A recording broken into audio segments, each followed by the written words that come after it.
Well, it's a somber day. It always will be a somber day in our great nation.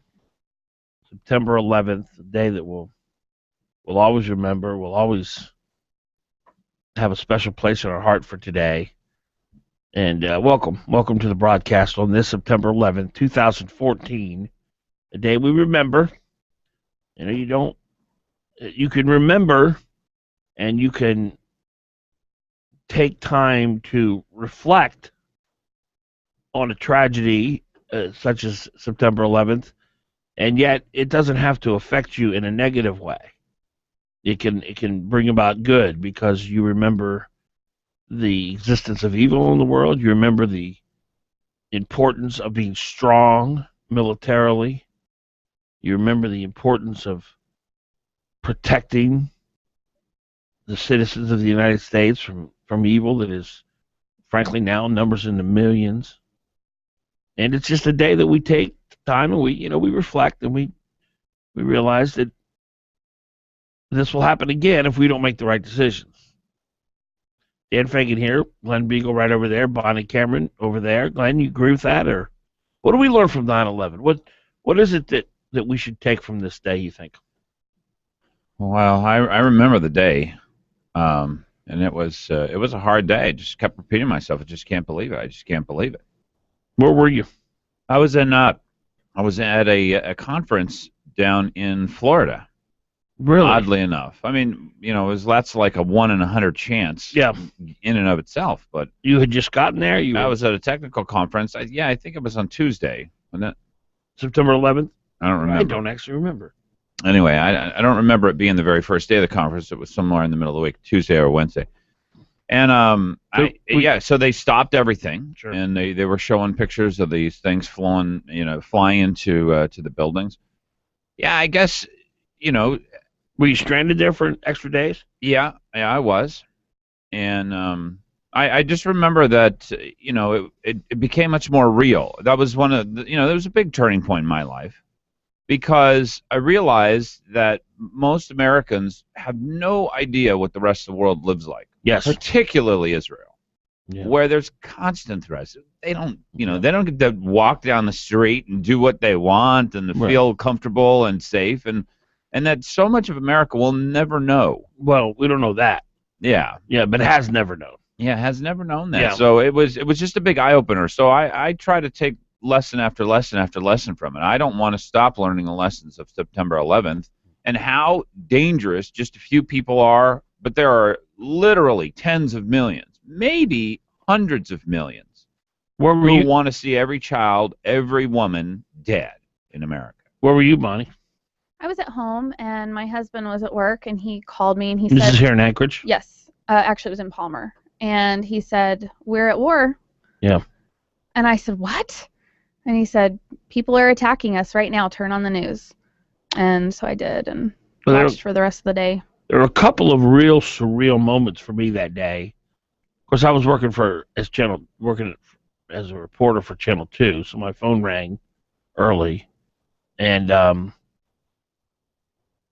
remember going into work and listening on the radio that the Twin Towers had fallen.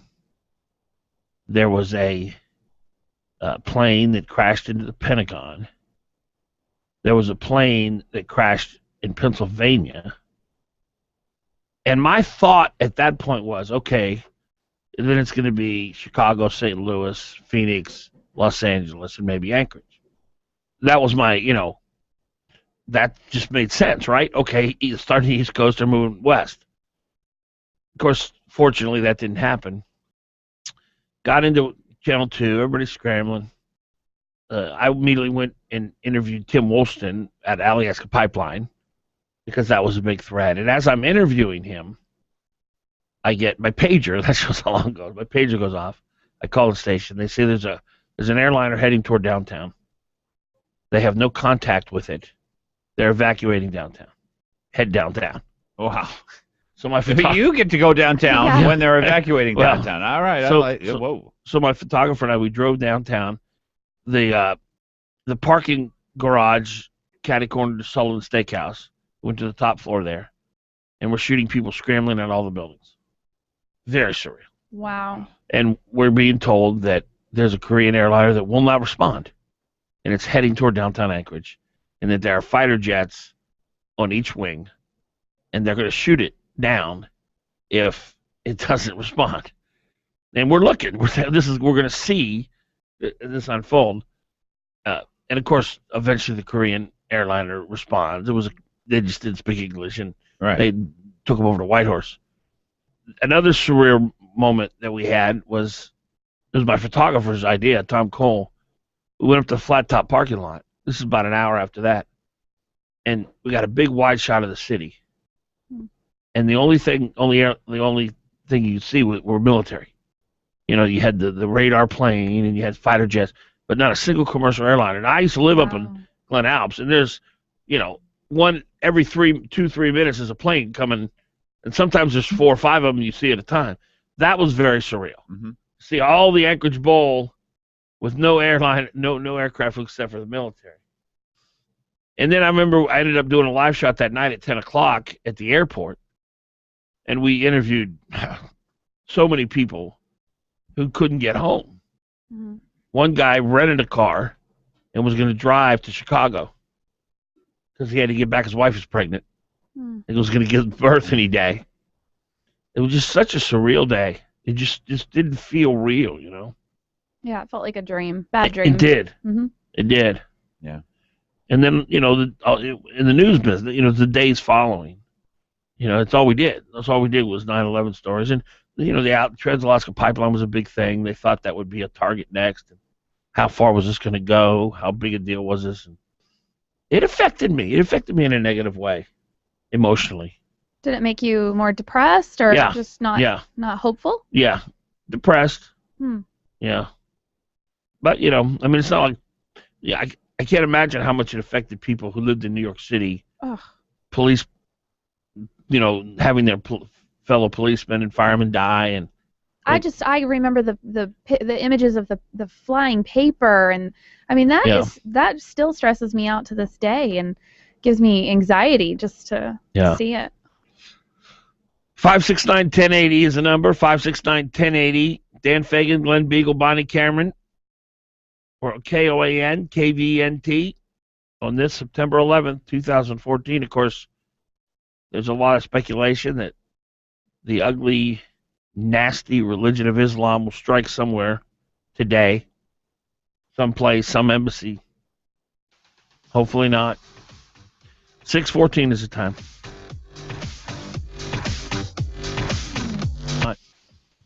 6 time.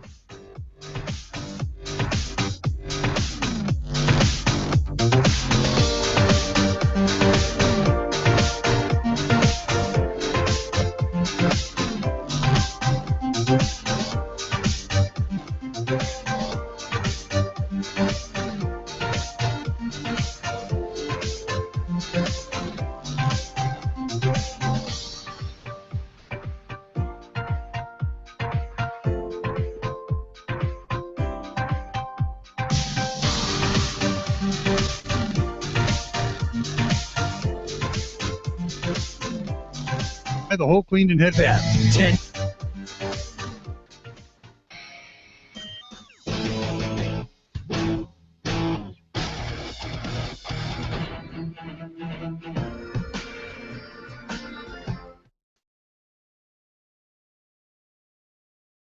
Another boatload of fresh silver salmon in the stores. Special, just $4.99 a pound for the whole fish. Good price. In the butcher shop at New Sagayan City Market, boneless, skinless chicken breasts are special, just $3.99 a pound. Great economical meals you can cook on the barbecue. Boneless, skinless chicken breasts, $3.99 a pound at New Sagayan City Market. Nothing like ripe, crisp apples for the fall season, and right now in the produce departments at New Sagayan City Market, it's fresh, honey crisp apples. So juicy you'll need a big napkin. Just $2.49 a pound. Great for snacks, treats, or desserts. It's all at New Sagaya Midtown and City Market 13th and I. If you're ready for the movies, there's just one place to go. Check out moviesak.com. Find movie showtimes for Anchorage and the Valley at moviesak.com. Check out trailers and reviews updated daily. Moviesak.com, your local location on the web to find out everything you need to know before you go out. Register for free movie tickets that are given away every week and the grand prize of movie tickets for life. Hey, if you think all you need to know about beer is how to pop the top off the can, go to worldclassbeer.com. There's a whole world of beer out there, and worldclassbeer.com can help you navigate it. Learn the difference between an ale and a lager at Beer U. Get descriptions of all the craft beers and learn why they're so different. And when you see one you'd like to try, the Beer Spy Locator can direct you to the closest store. Worldclassbeer.com, designed to help you get closer to your beer. Brought to you by the Odom Corporation. Always drink responsibly. Hot Talk KOAN, man. You're on with Fagan and Biegel. 1080KOAN.com. Fagan and Biegel. Weekday mornings from 6 to 9 a.m. on the Talk of the Valley. KVNT.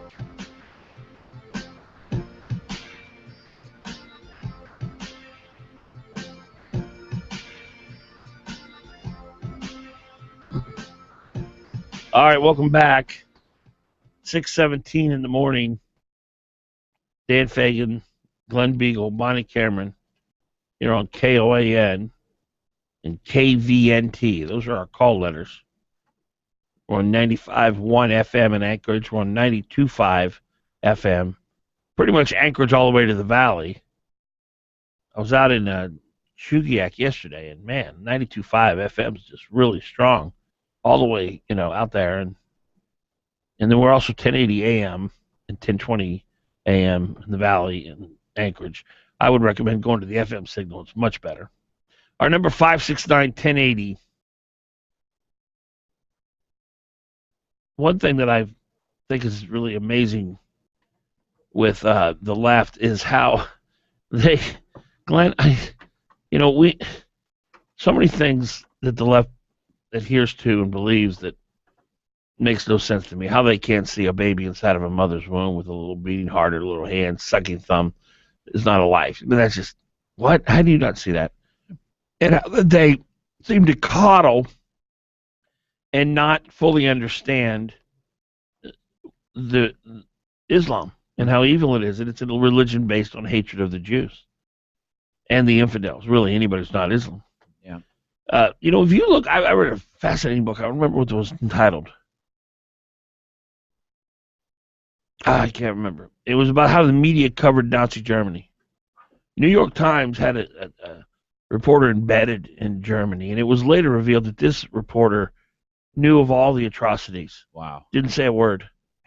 The left's always on the wrong side of history, Glenn. Yeah. Always. And so they're on the wrong side of history with Islam. Now, Bill Maher has said some pretty disgusting things in his life. He's a hardcore leftist. He hates Christianity. He hates religion in general. But for some reason, his hatred for religion has trumped, his hatred for religion has trumped his leftism. Leftism says Islam's a religion of peace, right? Mm-hmm. Well, it's not a religion of peace. And so it's funny. Leftists can, if their hatred of one thing, it's like the Bill Walker supporters who are left.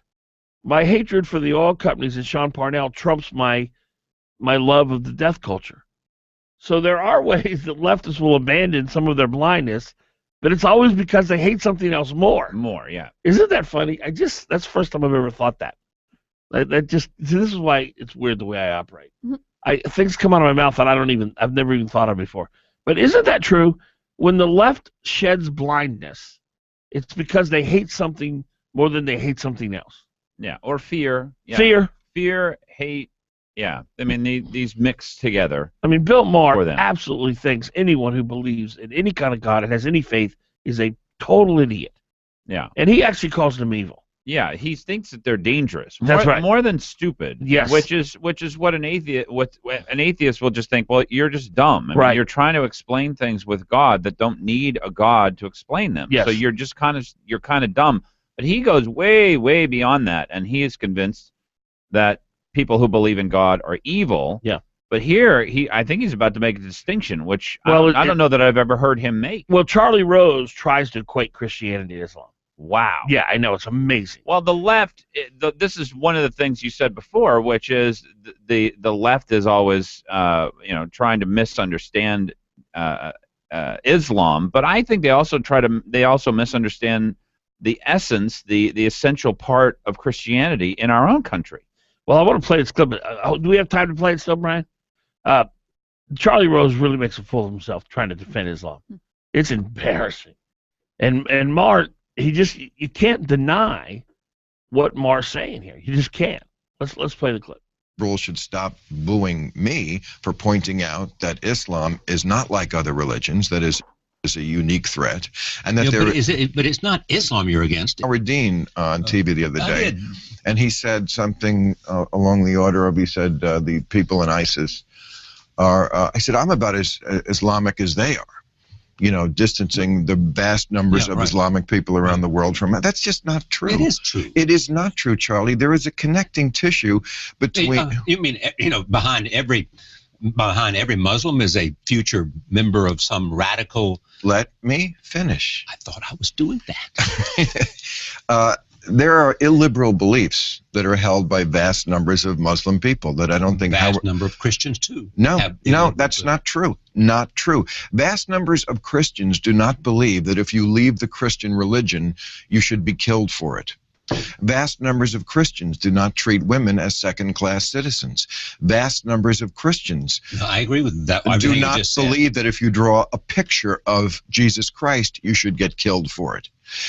So yes, does ISIS do Khmer Rouge-like activities where they just kill people indiscriminately who aren't just like them? Yes. And would most Muslim people in the world do that or condone that? No. But most Muslim people in the world do condone violence.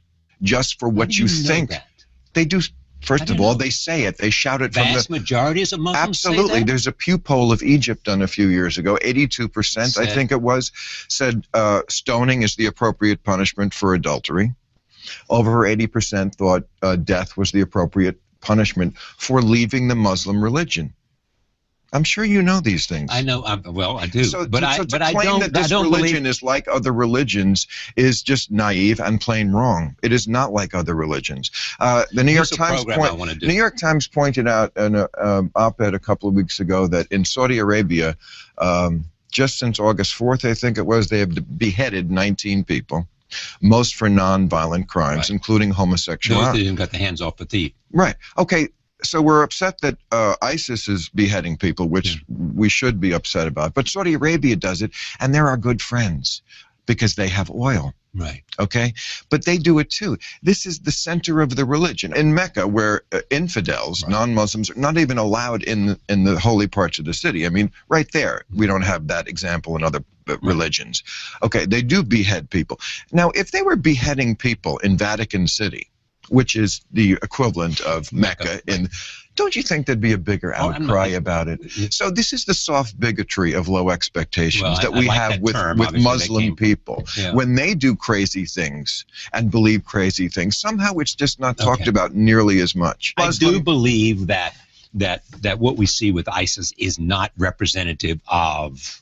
As I said, connecting tissue. It's not representative of the Islamic religion. Again, I don't think the Quran teaches them to do this kind of thing. Well, you're wrong about that. The Quran absolutely has on every page stuff that's horrible about how the infidel should be treated. As Ayaan Hirsi Ali points out, she says, can we really say... Well, and she would know better than either one of us. She said, can we really say that women are treated equally in the Muslim world? I mean, their testimony in court is very often counted as half. They need permission to leave the house. They're doing things like making them wear burqas, and I hear liberals say things like, well, they want to. They want to. They've been brainwashed. You know, they don't want... It's like saying a streetwalker wants to do that. It's so funny that Charlie Rose has these leftist talking points. 98% of them are false. And he doesn't even realize it. And when he's confronted with the truth, he just goes back to his talking points. Well, it was funny because Mark kept pointing out, don't you know this? He said, "You know this," and he would keep saying, "Yes, I know that. Yes, I respect that person." And no, it doesn't. These facts, which we both establish as absolutely true, do not infringe on my belief that Christians and Muslims are the same, and I want them to be the same. Therefore, they must be the same. That was fascinating. I don't think Rose knows a lot of that, because when Marr said most in the Islam condone violence, and he said, "How do you know that?" And then he cited those polls. But then he came back and said, "Yeah, I do know that." Didn't he say that? I don't know. He said, "You must know that. You must know these facts." And he came back and said, "Yes, I know these facts." But he's like, they don't fit into the model. The model is Christians, Muslims, the same. Therefore, I know these facts. I just put them aside. I put them over here in the I don't think about these facts, and I try to work through it. He didn't agree that it was the vast majority. He thought that was going too far. But when he was presented with the facts from Egypt, he knew those polls. He said he knew those polls. He said, "You must know these." And you said, "Yes, I do know those." It's almost like he's starting to believe what he says. Say it enough times, you might believe it. Yeah. It might be true. No, I'm talking about Charlie Rose. It's almost like he's said it so many times that he's starting to actually believe what he says. When Rose says the Quran doesn't teach violence, you got to be kidding me.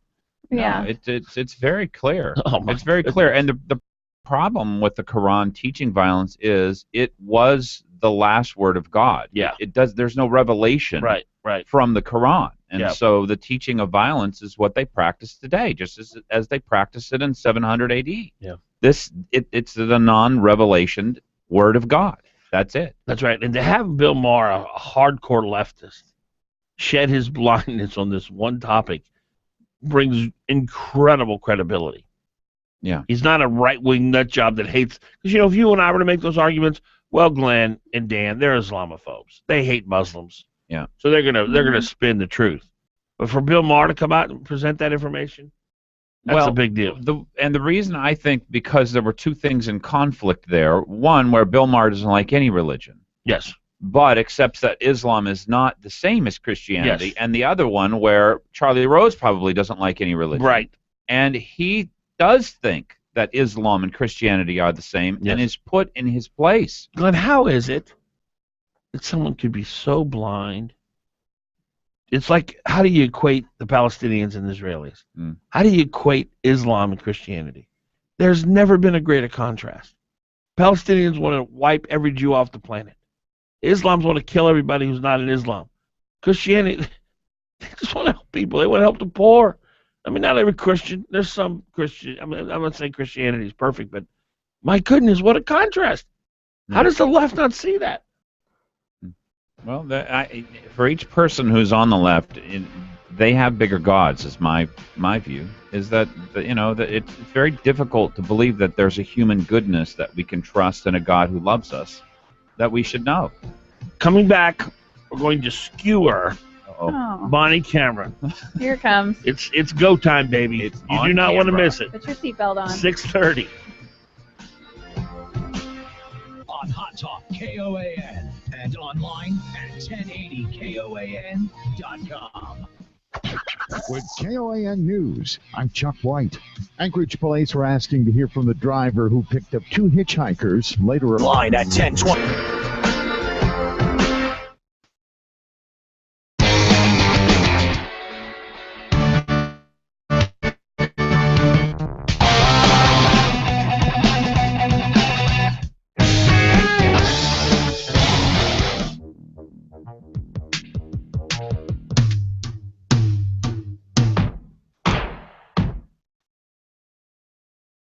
Since the turn of the millennium, especially among juveniles. There were nearly 6,000 drug arrests among minors in Alaska in the year 2000. By 2012, it was less than 2,700. The AARP has set a date for its Fall Candidates Forum. It'll be October 1 at the Palmer Senior Center for House and Senate candidates.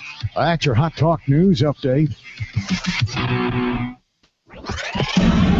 Clouds and sunshine for today, high 62. For the rest of your Thursday, cloudy with a passing shower, tonight's low 50. Cloudy with occasional rain tomorrow, high 60. Tomorrow night, low 53. Periods of rain on Saturday, high 59.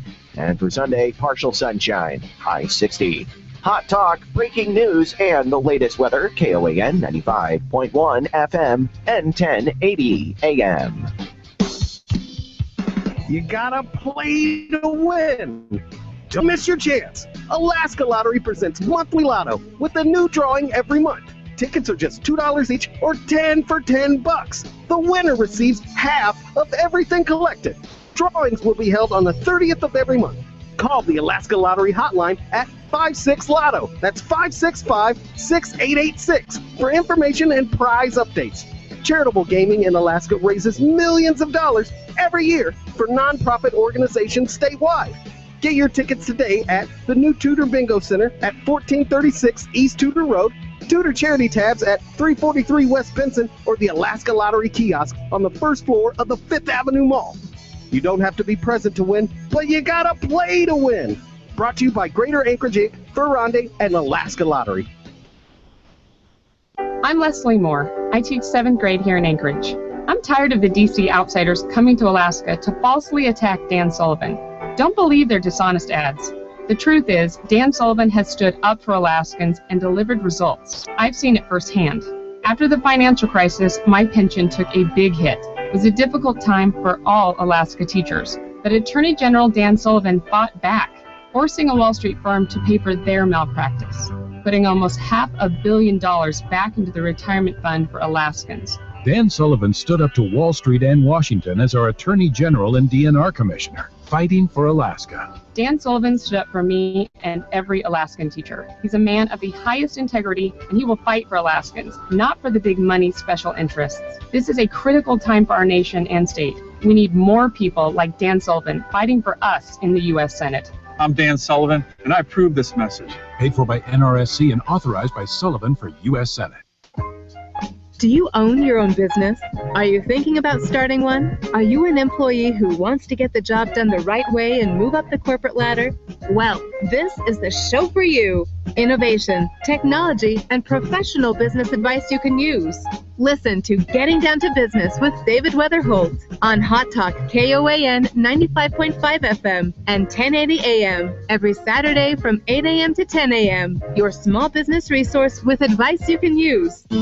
Did you know that one of the state's premier medical facilities is located right in the heart of South Anchorage?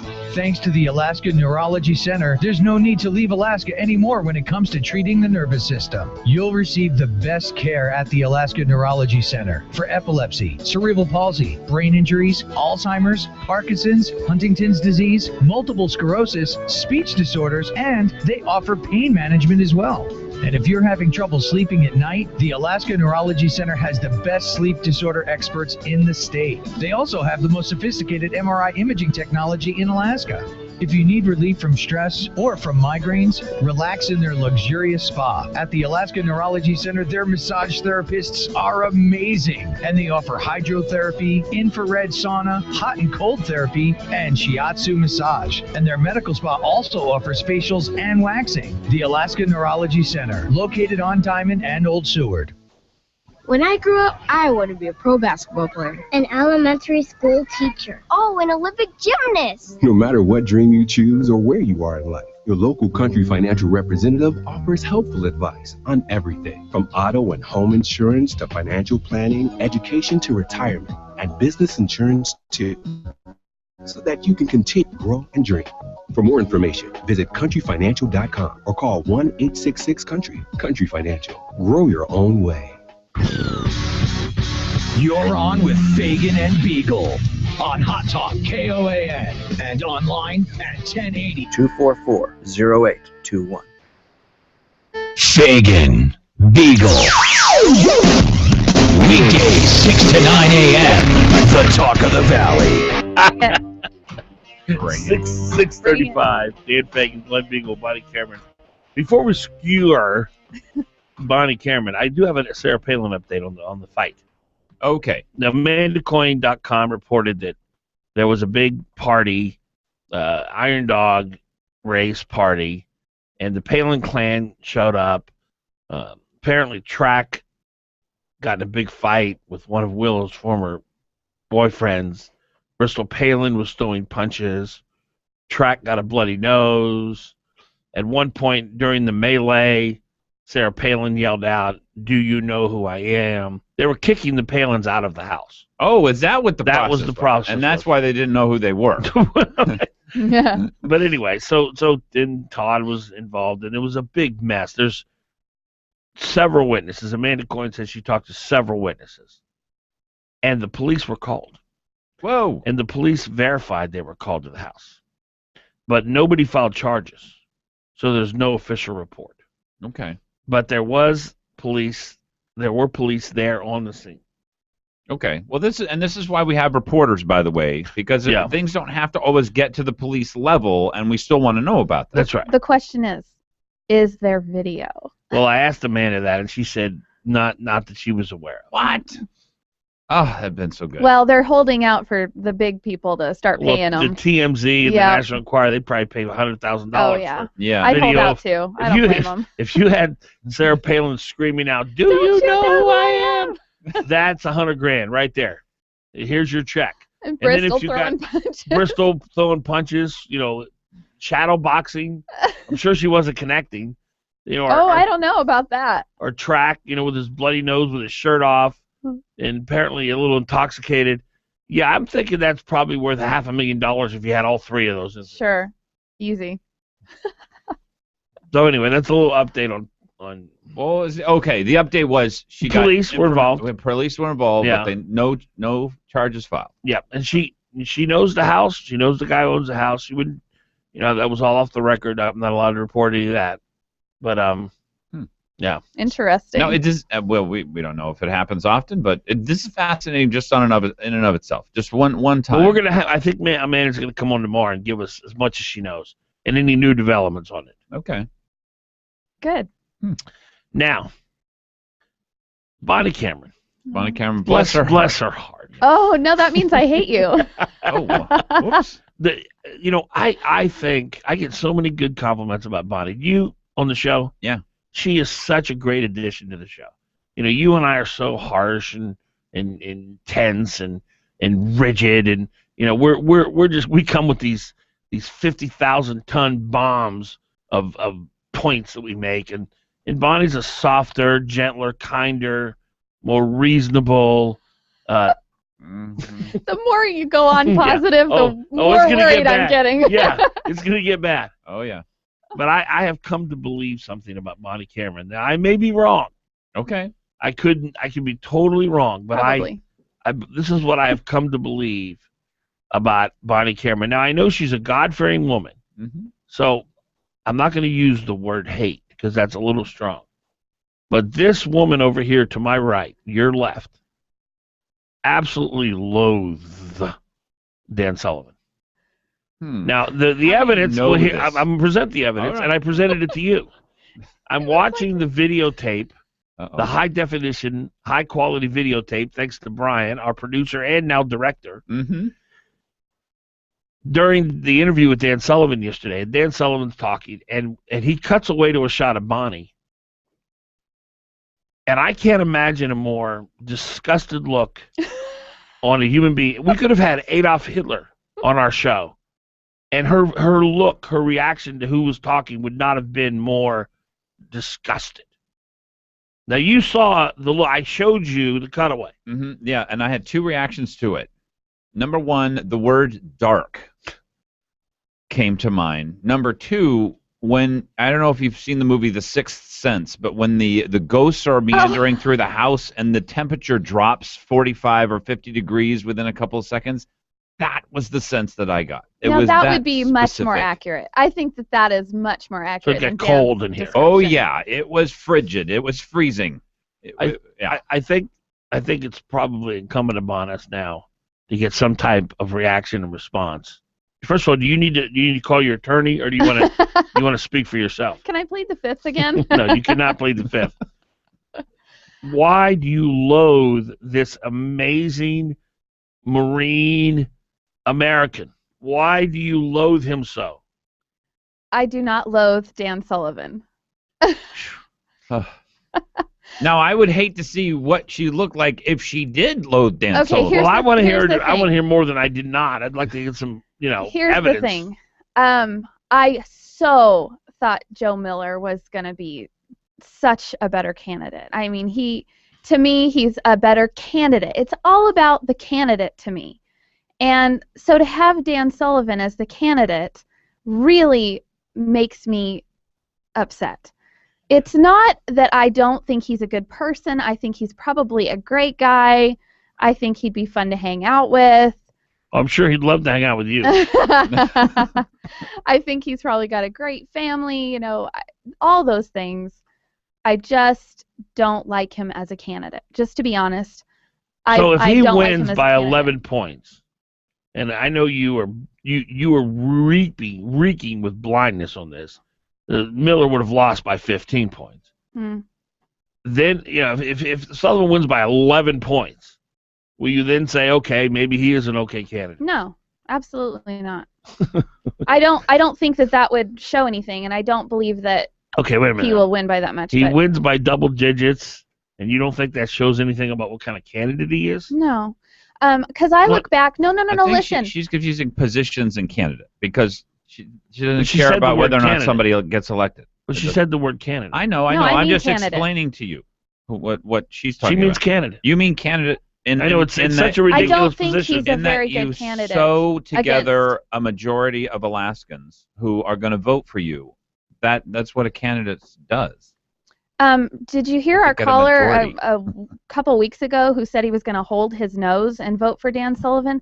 There are a lot of people out there like that. That's pride. No, it's not pride. Yeah. It's going to vote for the person that we don't think is the best, but we like him better than Mark Biegel. But he's still better than every person that you have voted for in the past. He's better than Ted Stevens. He's better than Don Young. That doesn't mean anything to me. Well, we have gotten to where we are today and that's pride, by though. Those people. But that's pride, though. No, the fact that he's better than any person that you've ever voted for in the past, he's not as good as Joe Miller in your mind, but the fact that he's better than any person you voted for in the past, and that he's still not good enough, that's pride because that's blindness. Okay, let me ask you guys something.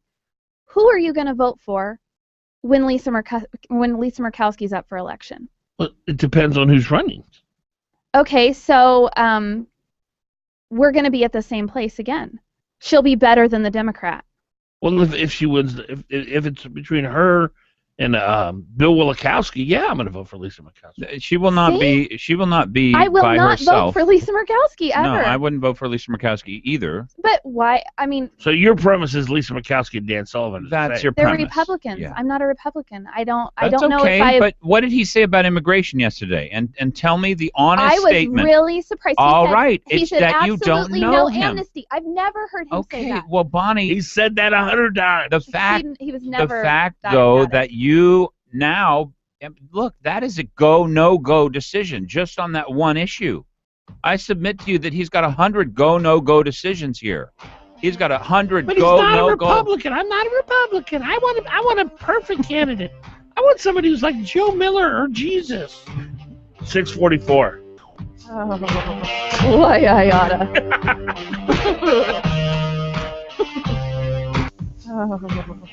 Why I oughta.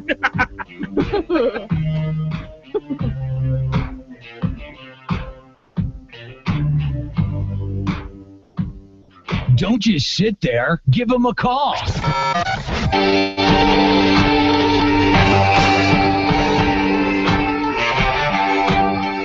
You're on with Fagan and Biegel on the Talk of the Valley, KVNT.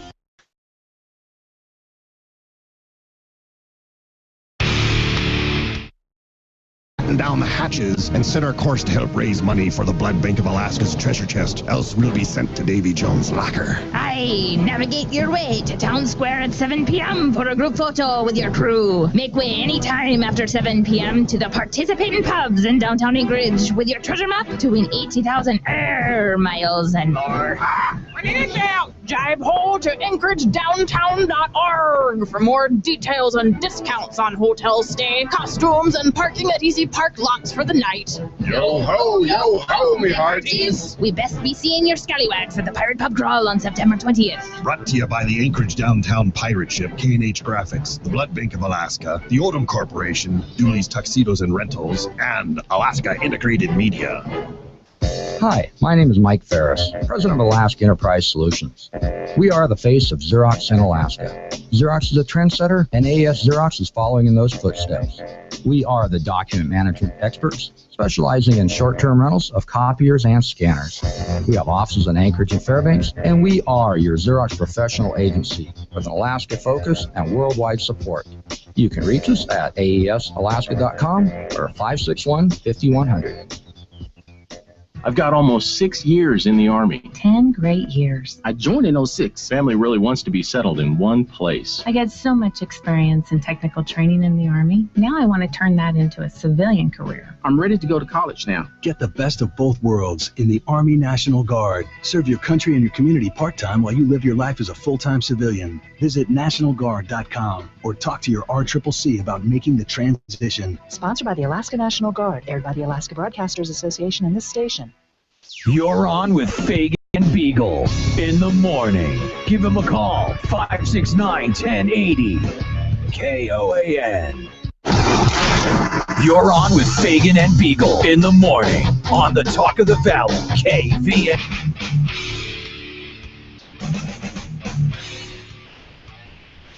Welcome back to the broadcast, 647 on this September 11th, 2014. Our number 569-1080, 569-1080. There's Glen Biegel right over there. Bonnie Cameron still a little stewing over our previous segment. Dan Fagan, I'm sitting right here. Again, the number 569-1080. We've been talking about on this broadcast whether the hard left, the pro-death culture, the redefined marriage folks would support pro-life, social conservative Bill Walker. John Arano, you know who he is? No. He's a hard left guy. He lives in Homer. He has this hard left blog, Alaska Commons. Okay. You read that? Uh-huh. Yeah. And he goes to town on Walker, basically saying that he's too conservative. Here's basically he says it's just not going to happen for him. He talks about why Walker. Well, let me just read this sentence here.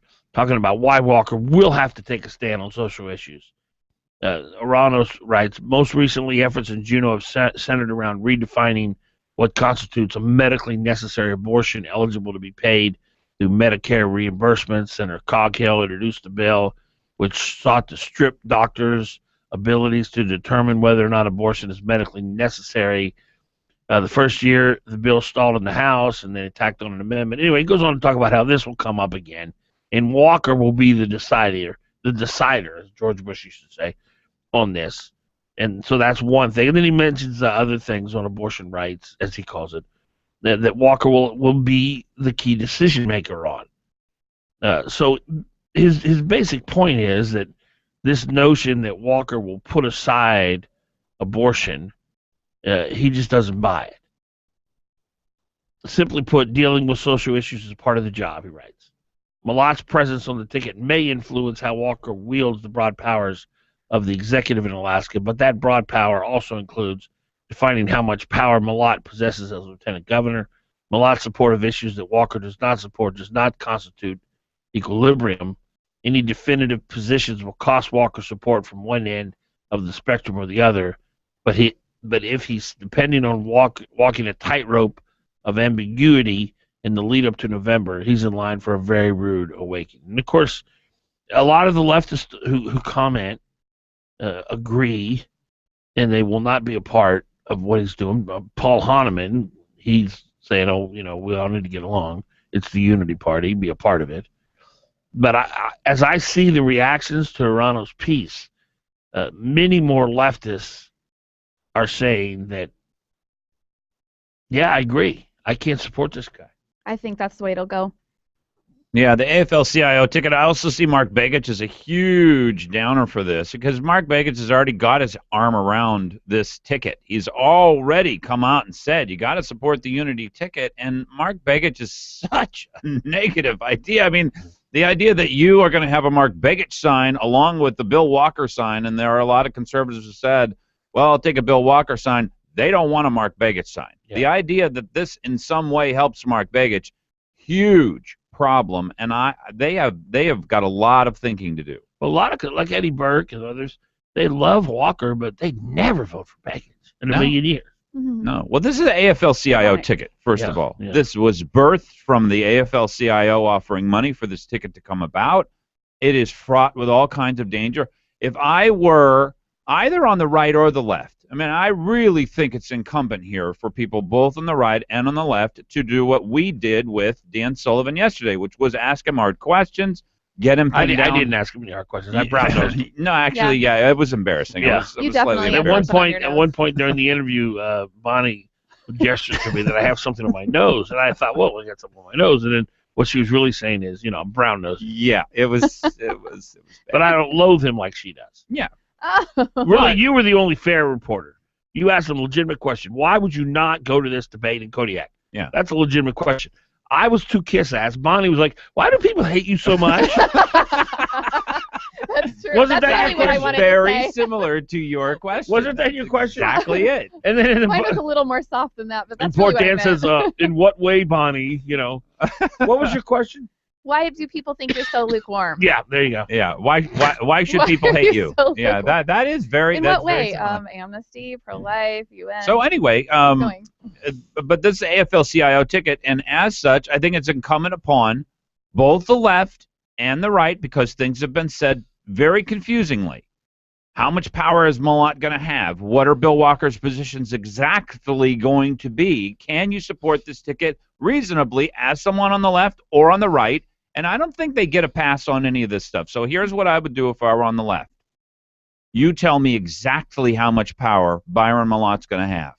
You tell me exactly what he's going to be responsible for if you become governor and what you will give him as power in this position. I want to know specifics. I don't want he's going to be heavily involved and he's going to be a part of our team.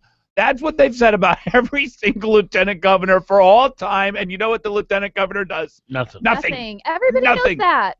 I think everybody knows that. So I think, but even if Walker said he's going to be heavily involved, it's no credibility there because there's nothing tying him to that. Well, what he could do is say he's going to be not only the lieutenant governor, but by commissioner of da-da. You mean give him a commissioner job and lieutenant governor? I don't know. I really don't know. He will pick these judges. I think you have unlimited ability to pick anybody you want to be a commissioner. I think you have plenary power. But you can't serve as lieutenant governor and commissioner of DNR. I think you may. Oh, no. I don't know. It's never been done before, obviously, because there's never been that idea of But even if he is commissioner of DNR, Walker's in charge. I totally agree. Yeah. What I'm looking for here, and all I'm trying to do is suggest a path forward for people who are conservative and liberal. A lot of questions to be answered here.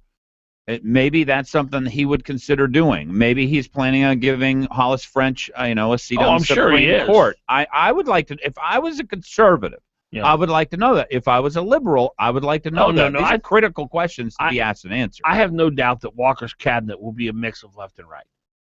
French, DNR. Of course, Walker doesn't really have any true conservative allies. Unless you consider like a Tom Irwin a conservative, everyone in his cabinet will have an anti-oil bias. By the way, Palin had 2 Democrats in her as the revenue commissioner. Rutherford and Pat Galvin. And it and Irwin's pretty much a Democrat. Devastating. Yeah. Oh my gosh. Well, that's how we ended up with but only because there would be difference with Walker because Palin did not govern. Palin basically her job for the 2.5 years she was in there, she was her own press secretary. She did not govern. Her main job every day when she went to work was her image and answering What are critics. people saying about me? What are people saying to me and going to fight with everyone who says anything negative about you, whether it's a guy in Juneau who didn't like the fact that the tour buses were coming through. That was her thing. Who's talking bad about me? How can I go to war with them? That's how she governed. and she let Marty Rutherford and Pat Galvin, two leftist Democrats, dictate her oil and gas policy. Okay, and that makes sense because she completely changed after she became governor. I mean, she was headed down one direction, and all of a sudden, well, I'm not going the all-Alaska line anymore. Right. I'm going through Canada. I'm like, what? That's one of the reasons I was on your team. I can't be bothered with governing the state. I have my image to worry about. I have to work on that full-time. You know, and by the way, for people who do not know, politics is so hard because people are going to say bad things about you all the time. And if you look at Frank Murkowski. Can you imagine if Frank Murkowski took that approach? Well, he might have continued to be governor. I don't know. He was the other extreme. He liked it when people said bad things. Yeah. He did not want people to like him. Yeah. Because you know the simple things like the jet and I mean the little things that ended up overwhelming his administration were completely secondary to everything else that happened. Do you know that I covered Frank's first legislative session? I was down in Juneau living there for Channel 2. And I would say there's probably half a dozen times and I was the reporter for Channel 2, and I was giving him a hard time. There was probably a half a dozen times where I'd walk every night in Juneau. It was either that or go to the bar. So I would walk. It's a beautiful town, beautiful too. If you haven't been down there. And there was about a half a dozen times where I would run into Frank Murkowski walking himself. Oh, wow. And we would have a nice conversation. One time I think we probably talked for about an hour. The other times we talked about 15 minutes. You know, it was very pleasant. More than just, hi, how are you? How's the weather? It was about, we didn't even talk about politics. Uh-huh. We didn't talk about the longevity bonus and all the stuff he's working on. Did you talk about golf? I'm going to leave here if you guys talked about golf. He doesn't golf. He doesn't golf. Okay, football? But no, just small stuff. You know, just small talk. I mean, we may have talked about football, but all right. He was a really good guy. He was a decent man. He talked about his family. Mm-hmm. He talked about Alaska, how he loved it, and he loved Ketchikan, and he loved the Southeast. And we talked about the country. You know, we talked about some concerns he had for the nation and ANWR and all this kind of stuff. We didn't really talk about state issues because I covered him, but he was so gracious to me, mm-hmm. and he was so kind to me.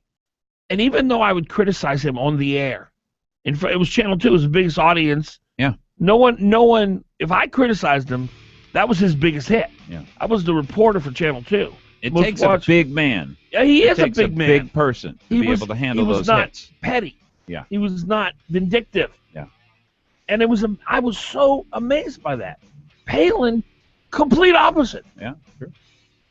6:58.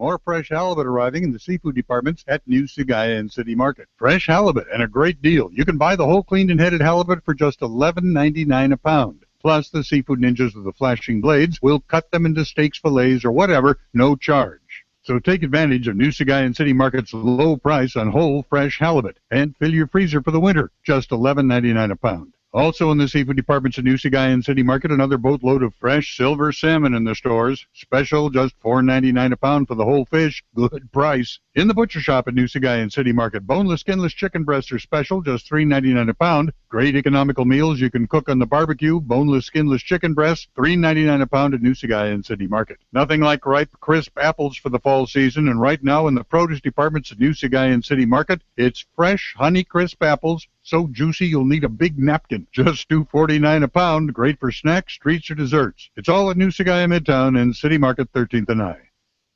You're listening to Hot Talk, KOAN, Anchorage, AM 1080, and retranslated on 95.1 FM on K236CG, Anchorage. Fox News Radio, I'm Dave Anthony. It has now been 13 years since the peace in American morning was broken. President Obama remembering 9/11, where one of the planes hit the Pentagon. In Shanksville, where United 93 went down, Governor Tom Corbett says they are sons and daughters of Pennsylvania now. In New York City, that bell marked the time the second Twin Tower fell. Names read at the plaza, almost 3,000 of them. Some family members also took that time to look forward. Even though I really didn't know you, you will always be family in my heart, and I will always love you. And in your honor, I have decided to serve our country with the United States Marine Corps. People of all ages gathered to pay tribute to those who died, at times taking on the feel of a reunion.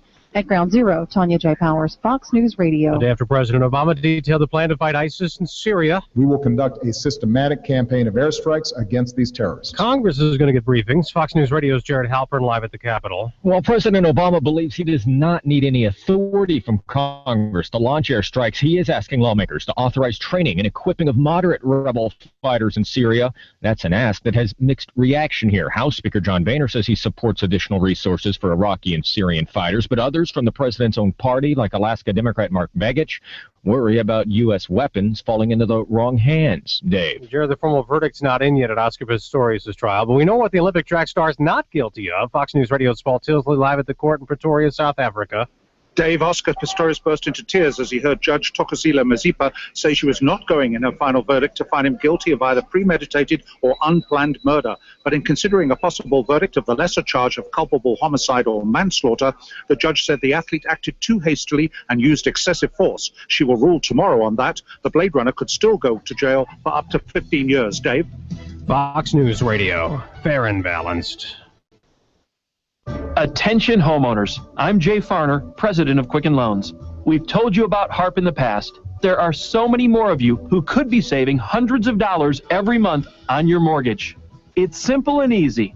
And for 4 years in a row now, J.D. Power has ranked Quicken Loans highest in the nation in customer satisfaction for primary mortgage origination. To learn more, call 800-QUICKEN. Visit jdpower.com for award information. Important terms and conditions apply. Call us for cost information. Equal licensing lender. Licensed in all 50 states and MLS number 3030.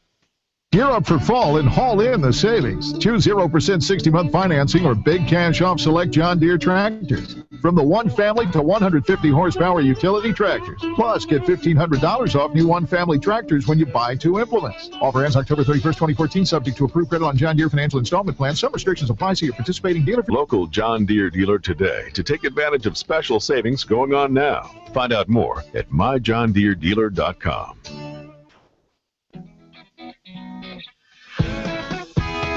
When you've got the best ingredients, the pizza comes out right.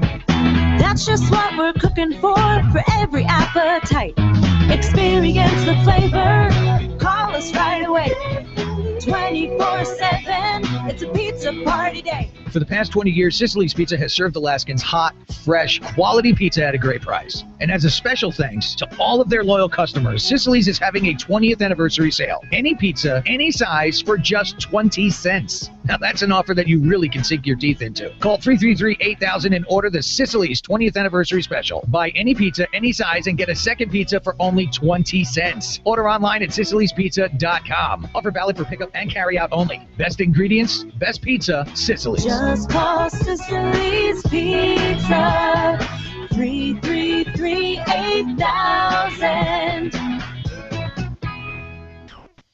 With a Sam's Club membership, you get incredible savings every time you shop. And this Friday through Sunday, everyone's invited to our fall open house. No membership required. Hurry in to take advantage of savings on top brands like Samsung, Serta, Rubbermaid, and Kellogg's. Plus, get a free health screening valued at $150 this Saturday, September 13th, 11 a.m. to 3 p.m. only. Save big this weekend at our fall open house. No membership required.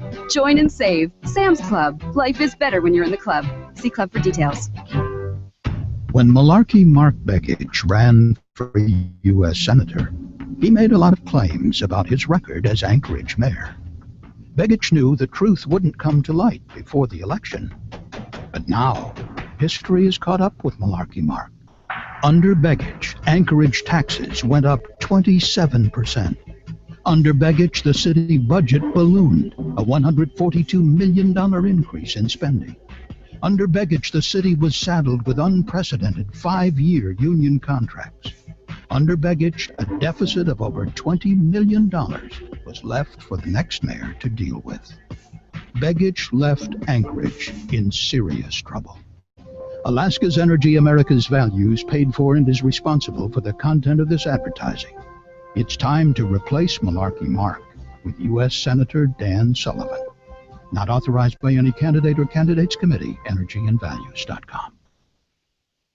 Glen Biegel, you have beautiful teeth. Why, thank you, Dan Fagan. That's because my family and I have gone to Dr. Dan Kiley for years. I get scared at the dentist. Dr. Kiley knows people like you are afraid, so he creates a relaxed atmosphere at his office. People actually like going to the dentist for Dr. Kiley. I know it's important to have good dental health. And you look better with good teeth. And Dr. Kiley offers cosmetic dentistry along with general care. Visit Dr. Dan Kiley at lakeotisdental.com. Call him at 562-9209.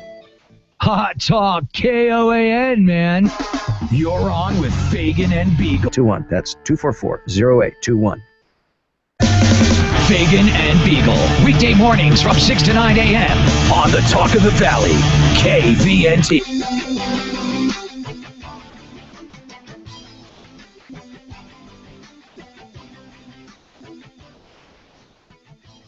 .706 is the time. Dan Fagan, Glen Biegel, Bonnie Cameron here in the studio with us. I went out to see Dr. Myron Schweigert yesterday at Chugach Chiropractic, and what do you know? I got my right leg is shorter than my left leg.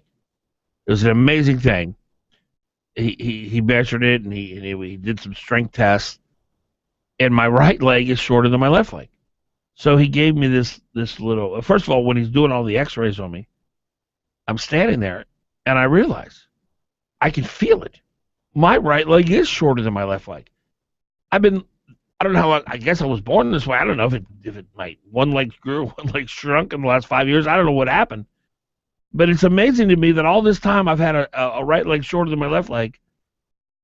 And when I'm standing there in my bare feet in his clinic, I can see it now. You're right. And so he gave me some pad for my shoe, and he's measuring this thing that I can put it on my shoes, and I can already feel the difference just walking around. It's amazing. I feel stronger. I feel more balanced. I know it's going to take at least 5 or 6 strokes off my golf game. But these are the kind of things that Dr. Myron Schweigert can do for you. And he'll be here on the show a little bit later on today. He adjusted me. I know I slept better last night. Slept better than I have in a long time. And it's amazing what they can do at Chugach Chiropractic. Give them a call. I promise you, it's an experience that will change your life if you've never had this kind of work done on you. 694-2224. No. Scratch that. 694-9224. 694-9224. All right, our time's 7:08. I want to,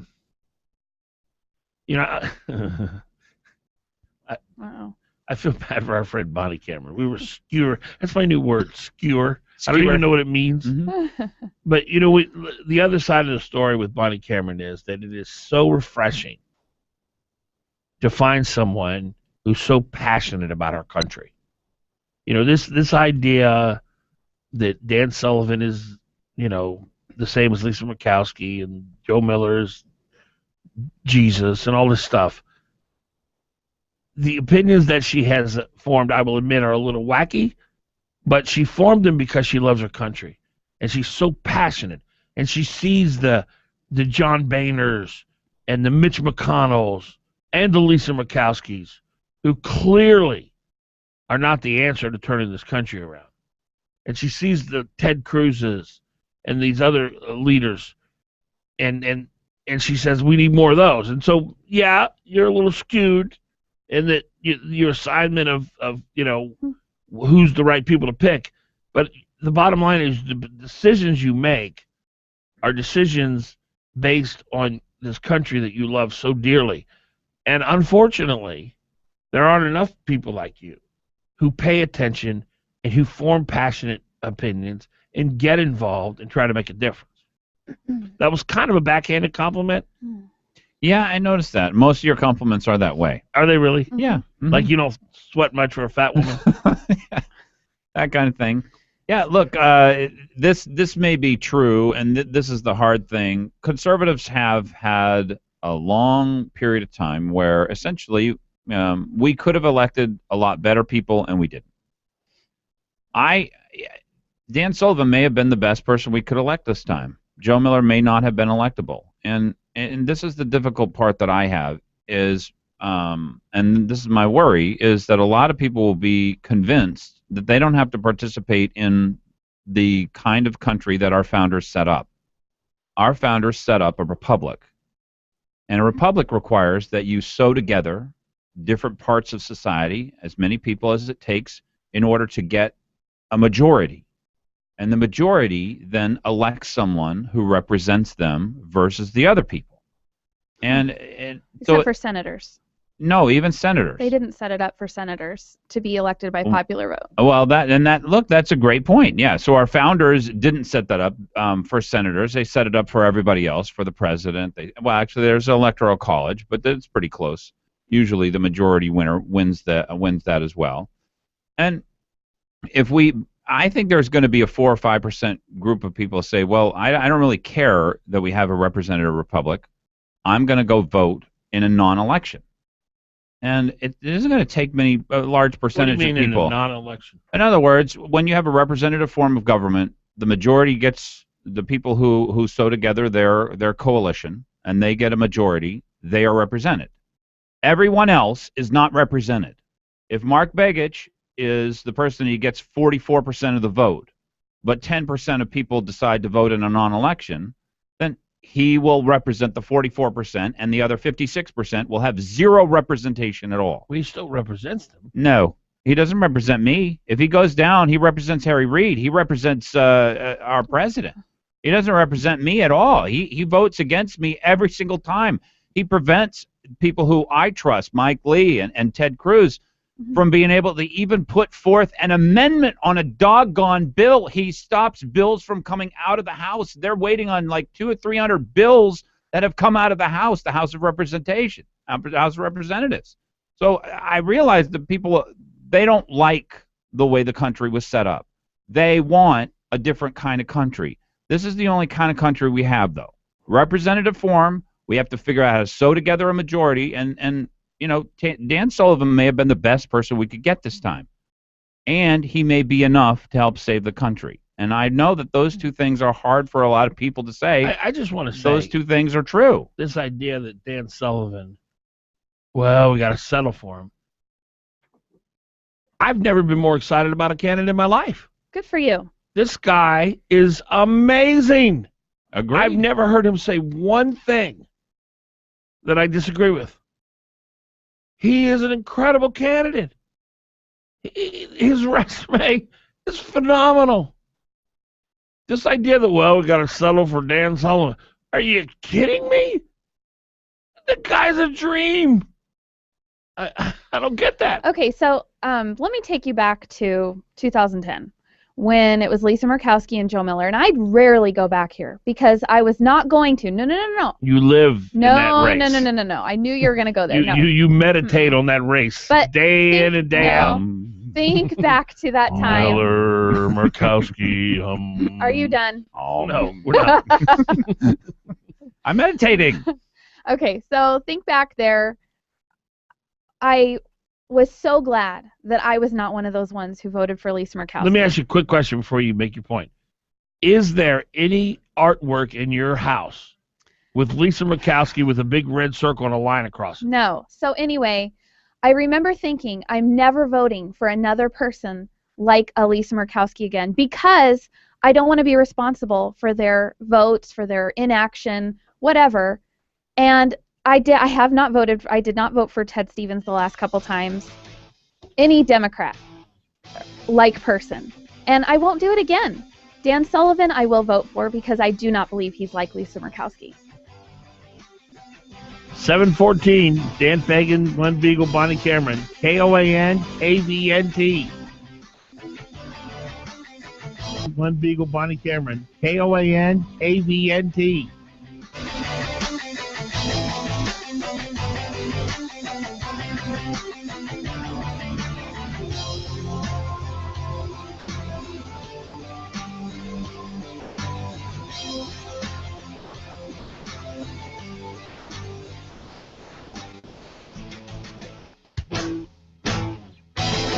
You're on with Fagan and Biegel in the morning on the Talk of the Valley, KVNT, 92.5 FM, 1020 AM. Customized apps and services. Kyocera Document Solutions helps you capture, distribute, and manage the many documents that matter. Legal Documents 101. Now that ought to be a course. If the document is important, the company is important. Royal Business Systems has been a leading provider of high-quality business technology and services since 1990. Royal Business Systems provides HP, Okidata, and Kyocera printers and MFPs, and support recognized throughout the industry as best in class. Come to Royal Business Systems for the total document solution you need to succeed in a competitive marketplace. Don't call 1-800-WHO-CARES. Call Royal Business Systems at 563-4118. That's 563-4118. Or visit us at akcopy.net. If you're ready for the movies, there's just one place to go. Check out moviesak.com. Find movie showtimes for Anchorage and the Valley at moviesak.com. Check out trailers and reviews updated daily. Moviesak.com, your local location on the web to find out everything you need to know before you go out. Register for free movie tickets that are given away every week and the grand prize of movie tickets for life. I'm a man on a quest for adventure and excitement in Prince William Sound. My 4-hour Glacier Quest cruise takes me up close to otters, seals, and North America's largest concentration of tidewater glaciers. It's not just a cruise. It's fast. It's wild. It's... Hey, Dad! Huh? Look, a seal!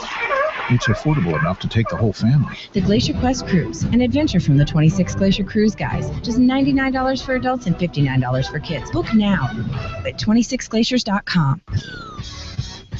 You're on with Fagan and Biegel on Hot Talk. Fagan, Biegel.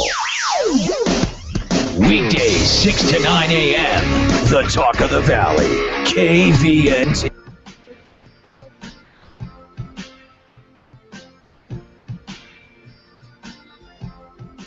Pay less or pay more, it's your choice. If you want to pay less, go to Payless Auto Sales right there on 5th Avenue, 919 5th Avenue. Payless Car Sales has a great selection of cars, trucks, SUVs. I saw Ali Sheik yesterday. Boy, he's such an energetic go-getter. He's the owner of Payless Car Sales. Just such a pleasure to be around. You know, some people have a lot going for them, and Ali Sheik is this type of guy. He's driven by success, and his road to success is different than some people's. He's not out to make a quick buck. He wants to build his business, and he is building his business one customer satisfied at a time. And, you know, he had a big banner up there on the lot, you know, military discounts. I love the way he treats our men and women in military when it comes to selling them vehicles. He's really got a lot of credibility with our military. He's built a huge relationship with the community out there on the base. And that's Ali Sheik. Payless Car Sales. Go check out his inventory. Huge selection of gorgeous vehicles. 919 East 5th Avenue. Payless Car Sales. Our number here, 569-1080. 569-1080. You know, it's interesting. It's interesting pain. Pain is such a... And I know you guys sometimes maybe not like it when we get fluffy and light and off topic, but pain is a fluffy and light topic. Well, no, but you don't even know where I'm going with it yet. Okay. Emotional pain is really never. We talk about physical pain in life. We talk about that kind of pain a lot, but I think emotional pain is much worse. I remember I had a guy, a theology professor from Boston College University, major Catholic university, and he said something that I thought was so profound, and I don't know that it's true. But he thought the reason hell is so torturous is not because of physical pain. And I know the Bible talks about flames and fire and all that. He thought the emotional pain of being separated from your heavenly Father for all eternity is the worst part of hell. Because what his point was, emotional pain is much more difficult to deal with than physical pain. And I think that's true. We've all experienced physical pain, and we've experienced emotional pain. I remember I had a tooth once where it was like a root canal and it didn't work, and oh boy, and yeah, for like 24 hours, I'm telling you, my mouth was on fire with pain. But I didn't enjoy it, but I couldn't get to the dentist till the next day. But it was okay, I'm in pain, but it's okay. I'll make it through. Emotional pain, I think, is so much more difficult to deal with. Do you guys agree with that, by the way? Well, here's what our bodies, by the way, mask our physical pain. Yes. Over time, physical pain will essentially go away. You can relive emotional pain just like it happened today. Yes, that's right. Yeah, that's right. And, I think so much of what's happening in our culture today, people are you look at the blogs on the ADN, and some of the nasty, mean-spirited, vile, and I think it's much more prevalent on the left than the right, but the right doesn't get a pass. And I'm thinking to myself last night as I read these, and people just, granted, I'm prodding them, I'm poking them. When I call it the death culture, they get a little offended. But the comments that you get, they're so harsh and so mean-spirited. And I was thinking last night, why such, abrasive, vitriolic comments? And it comes from pain, right? I know the times when I've been the harshest with my rhetoric is I'm operating out of my emotional pain. If I'm not in emotional pain, I'm much more of a statesman. I'm less angry. I'm less accusatory and mean-spirited in my rhetoric. And I don't know how, what do we do? How do we get rid of emotional pain in our culture? That's really the question. We have drugs for our physical pain, right? So how do we get rid of emotion? How do you, what? People turn to alcohol and drugs. Well, no, that's true, but that never works. I mean, you could be, it just masks it. Yeah, because you can be in great emotional pain and start drinking at 8 at night, and you wake up the next morning. It's still there. With a headache and a hangover, and still have the exact same emotional pain. Right. So that's not really an answer. What do you do about emotional pain? Well, I want to go back to the idea that this is an example of emotional pain, is what we see from left-wingers and some conservatives. Yeah, very few. I don't, and maybe it's on different stories than the ones I go to, but it's very rare, maybe 1% of the time. It is rare. Do I see a conservative actually come out and strike someone across their face? That's right. Rather than try and make an argument. Yes, try and convince people. Mostly leftists. Say, well, this is my understanding, rather than you are a horrible, awful person. Yeah. Even if they've done horrible, awful things, they generally don't resort to that. Yeah. I don't know that this is, because it's so universal. And I guess this is the disagreement we may be having, and I don't know, and I'd be interested in what you thought. I think some of this is training, that they train each other. When someone comes at you, if you want to shut them up, you call them names, you belittle them, you tell them how stupid, so there's collusion? Ignorant they are. That essentially this is the understanding of how you do argument on the left. Are you saying they're colluding with each other? They've been taught. Yeah, that if Dan Fagan says something conservative, call him fat? Well, exactly. But they collude with each other? That I don't know that it's they understood. It's it's just understood. Just the way they see their fellow leftists do it. Well, I've heard a lot of argument from people on the left. I don't know that they're in emotional pain when they're giving me the argument, but they're just very vicious. And that has to come from some kind of training, some kind of understanding. Or what about environment, culture? It's just the way they live. Like when they get around and they get in their dinner parties, and they talk about George Bush, and they talk about how he's an evil war criminal. No, the first thing they'll say is, he is stupid.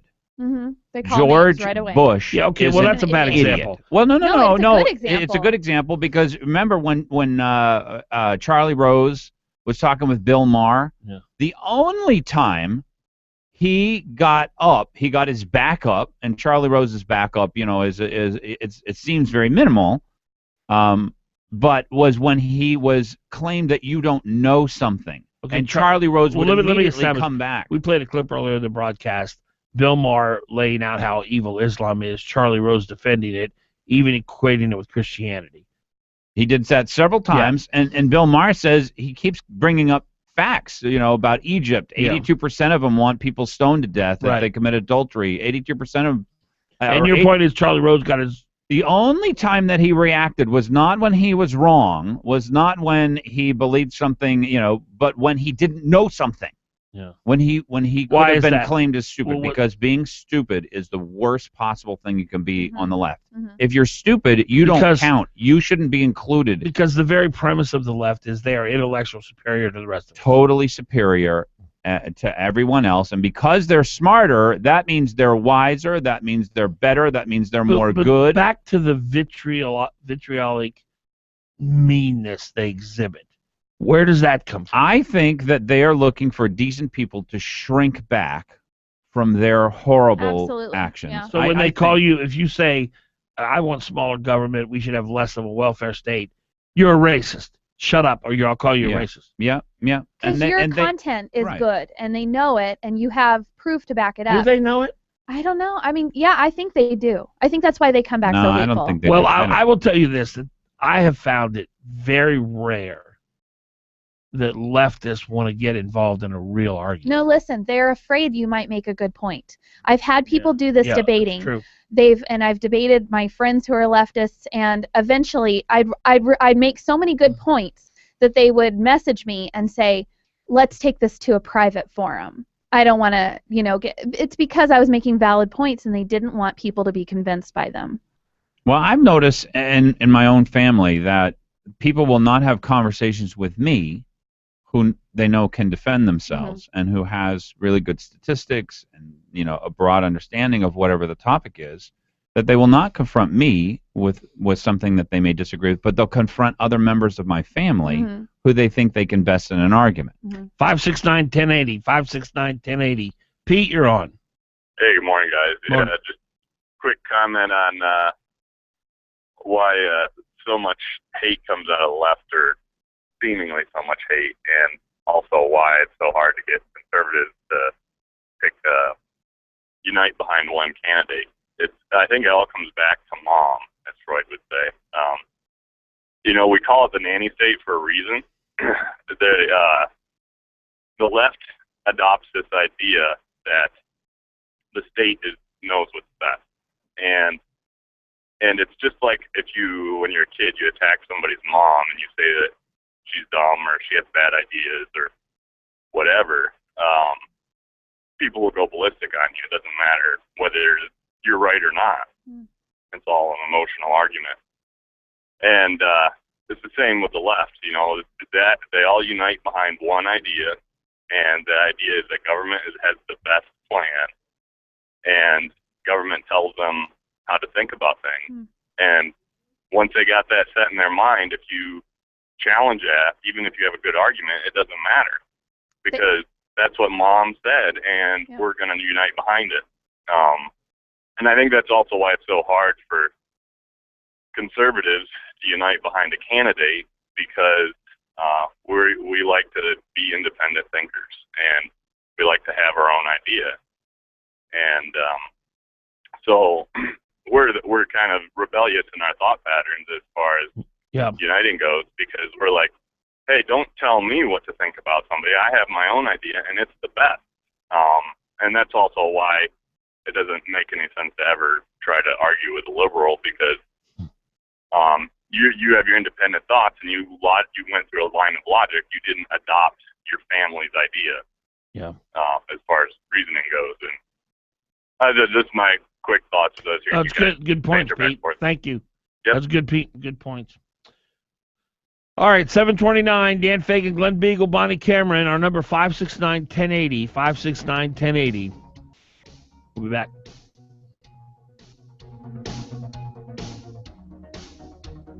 We'll be back.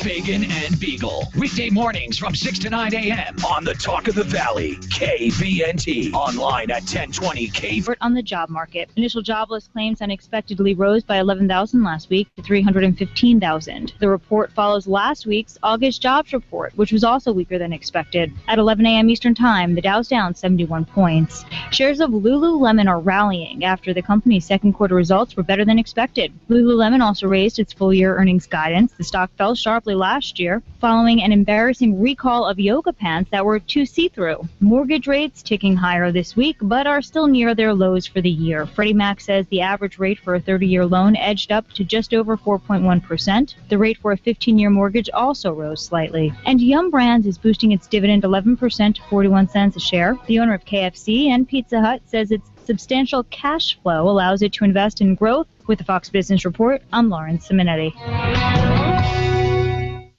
You've been thinking about moving over to solar power for your home. So are a lot of other people, which is why some power companies are pushing for extra fees to make up the difference. Get caught in the middle or go with a trusted local solar company and actually own it with no down payment, interest, or payments for a whole year. Get all the tax incentives you're entitled to while you still can. We finance. Call for your free in-home assessment. Call 1-800-MY-SOLAR today. My home, my savings, 1-800-MY-SOLAR.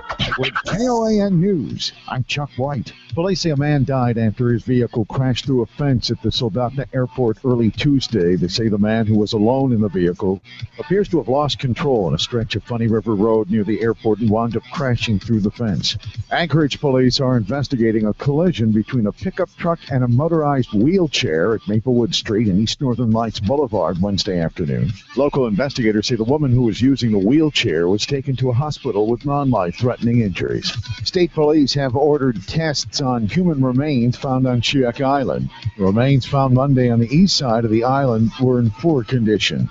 A Juneau police officer has put down a black bear on Douglas Island. The large bear was suffering from a gunshot wound that paralyzed its legs. Police believe the bear might have been shot by a hunter or a resident who spotted the animal going through garbage. The officer determined the animal was suffering and euthanized it. That's your Hot Talk News update. Clouds and sunshine for today, high 62. For the rest of your Thursday, cloudy with a passing shower, tonight's low 50. Cloudy with occasional rain tomorrow, high 60. Tomorrow night, low 53. Periods of rain on Saturday, high 59. And for Sunday, partial sunshine, high 60. Hot Talk, breaking news, and the latest weather, KOAN 95.1 FM and 1080 AM.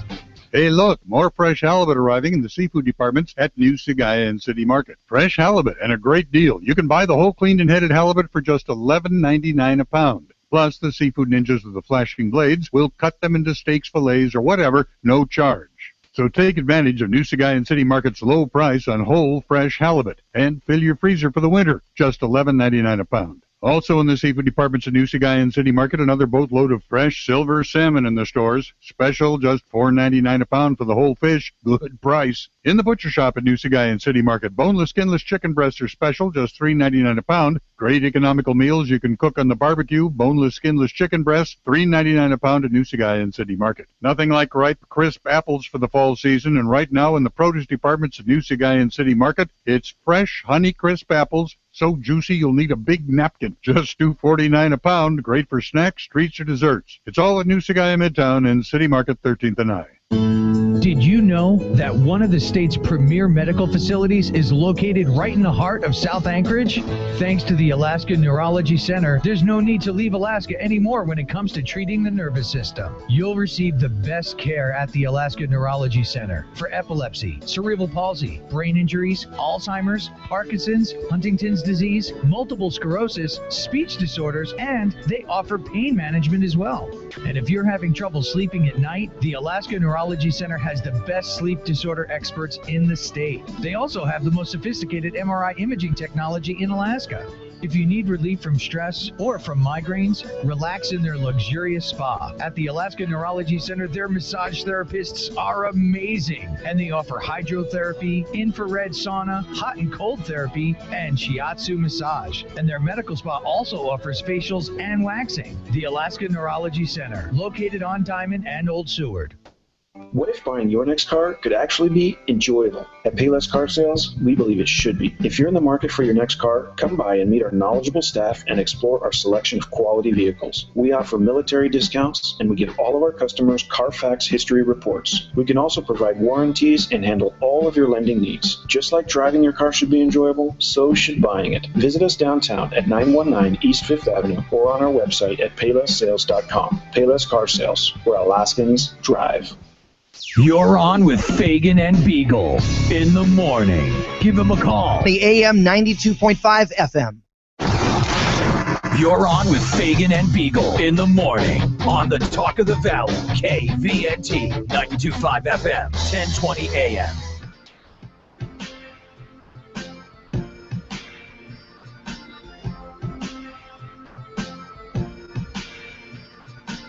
$7:36 in the morning. Fagan, Biegel, and Bonnie. You know, Country Financial has a huge presence in Alaska. It's one of the most reputable financial planning companies in the country. And here in Alaska, they have 13 locations, 5 of them alone in Anchorage, 5 out in the valley. Mike Daniels heads up Country Financial here in Alaska. And if you met him and you sat down and listened to him, you'd know right away this guy knows all about financial planning. His team is equally knowledgeable. And what they'll do is they'll get you to retirement, and it'll be a worry-free experience for you. You work hard, you play by the rules, you make the right decisions, you save your money, you invest correctly.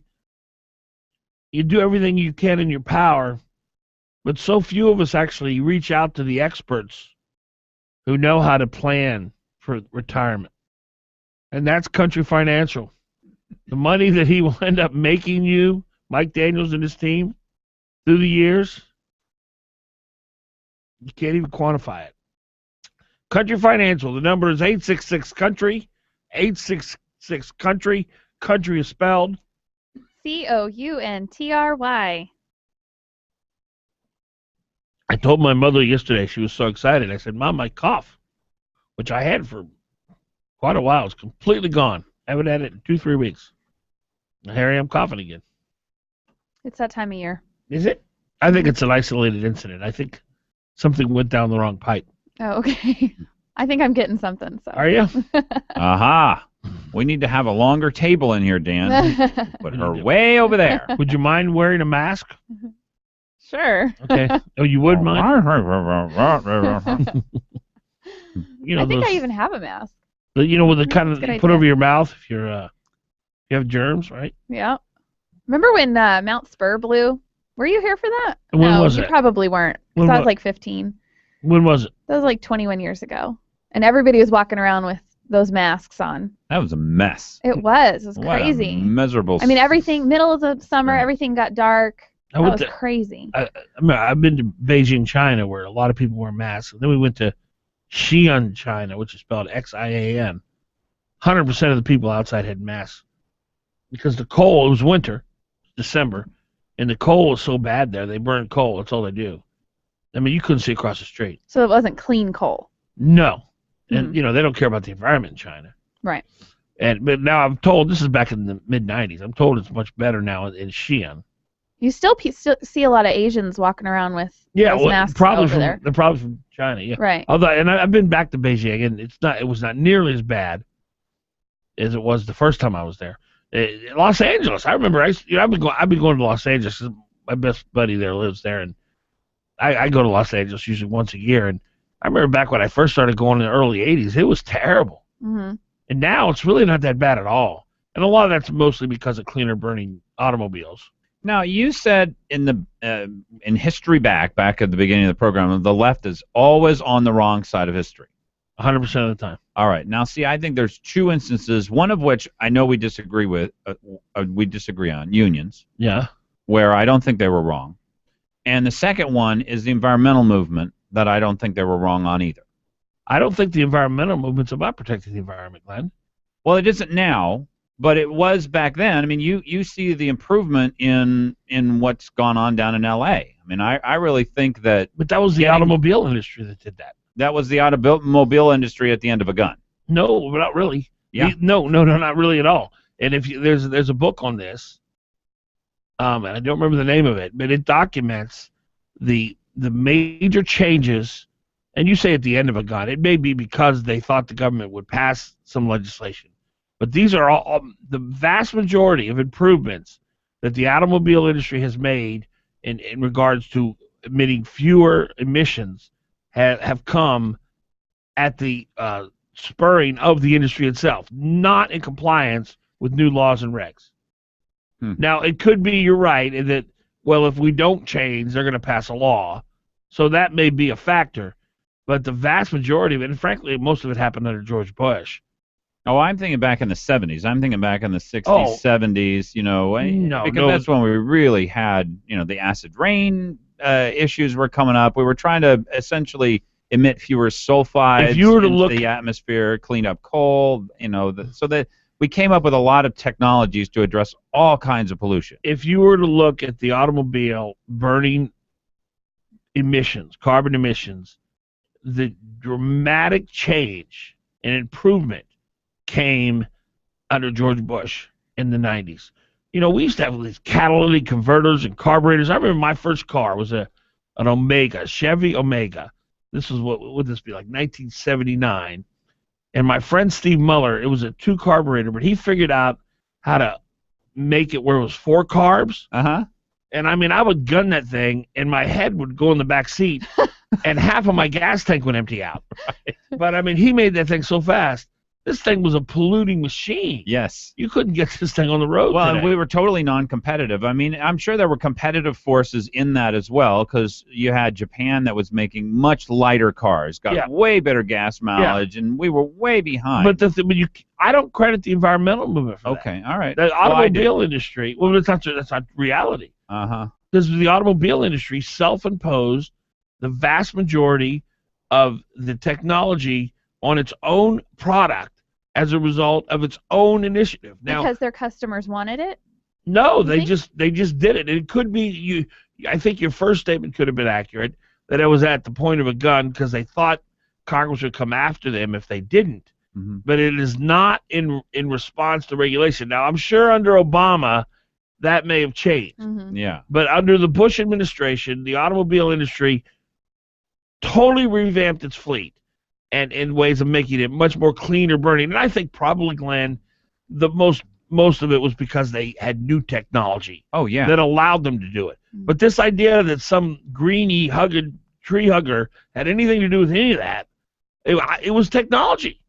Well, I think a lot of technologies developed because we changed our culture. And we didn't. First of all, I don't think Republicans cared very much at all about the environment in the 70s. Why do you say that? Because they were the tools largely of corporations, and corporations were looking to try and maximize profits. Was there ever a time in your life when you didn't care about the environment? Yeah, I didn't ever think about it. I always thought the environmentalists were wrong, and that it was that's not the question. They were totally out of control, That's which not the I question. think they are again. That's not the question. But I look back and see in was there the ever 1970s. Was there ever a time in your life where you didn't care if our environment was polluted? Yeah, I don't even think we knew about it. Okay. We lived in Alaska. I want to get an answer out of it. Yeah.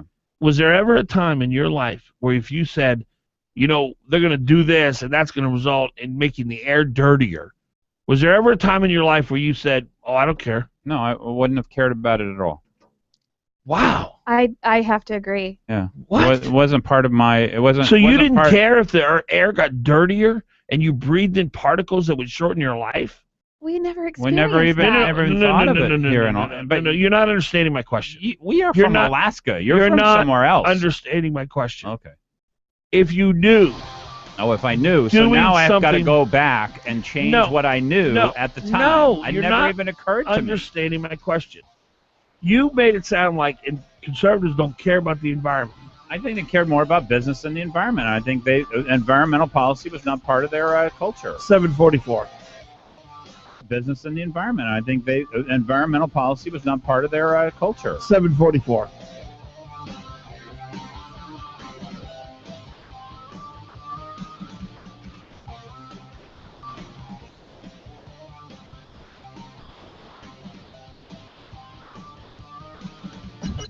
Fagan and Biegel on Hot Talk KOAN and online at 1080KOAN.com. We're on with Fagan and Biegel on the Talk of the Valley, KVNT, and online at 1020KVNT.com. When you open the door of a 2014 Mercedes-Benz E-Class, you're not just opening the door of one of the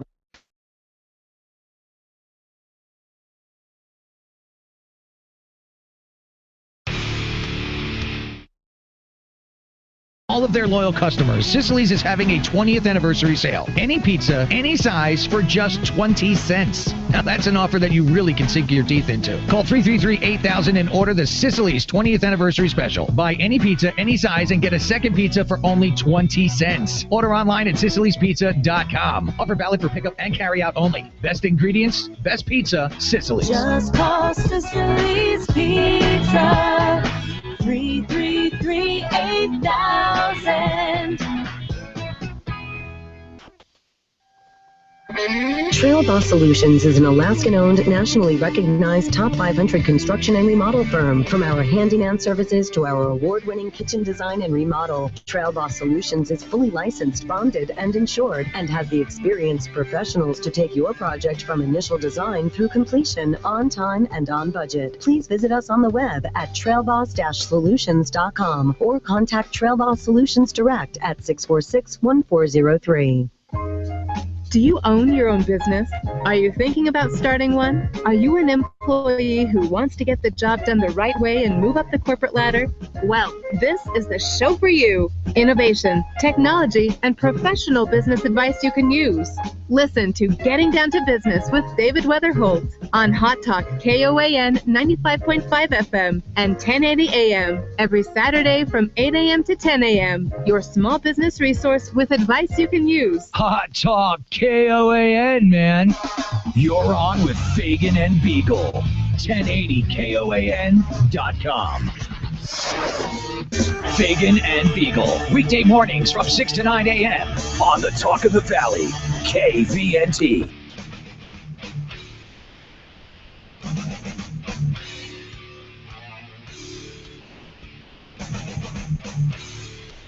All right, 7:47. You know, I don't think I give backhanded compliments. Sometimes I do, but most of them are not. And here's a perfect example. You are such a good dad. You're a good man and a good dad. If we had more Glen Biegels in this world, can you imagine? I agree. Can you imagine how much better this planet would be Mm-hmm.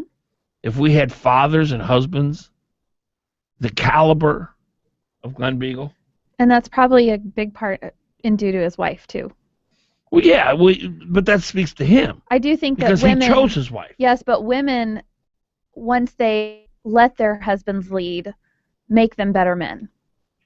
Yeah, that's true. And for her to recognize his greatness, that's and right. Trust her, yes, trust him. That speaks to her. Yes. But my point is that people like his wife and he or him, they find each other because they have similar values and they have similar priorities and they gravitate toward each other. Mm-hmm.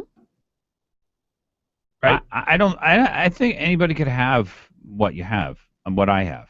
Anybody. Oh, I agree, but no, but it's a sacrifice, Glenn. Oh, it's a total sacrifice. Huge sacrifice. That's where you start. It's a choice. Yeah, and because men sacrifice parts of themselves to be married, and women sacrifice parts of themselves to be married, and it's a grand arrangement.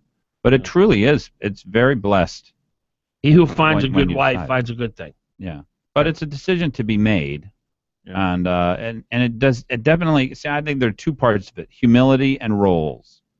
A role, and whatever the roles are that you take, you have to believe that the role that the other person plays is hugely valuable. There's no limit to the value that it plays. And then you have to be humble to say I was wrong, and there are relationships more important than. Is it difficult for either one of you to admit you're wrong to your spouse? No, I've done it just to maintain peace before. You didn't believe it. No, I did, but it was more important to have peace than admit that there might be some wrongdoing on my part, or. No, but you say that's a conflict. Have you ever said I am wrong and believed you were wrong? Yes. Oh, absolutely. So lots you of didn't times. do it just to make peace. You did it because you were actually wrong. No, but most of the time it is because I was wrong. Okay. Yeah.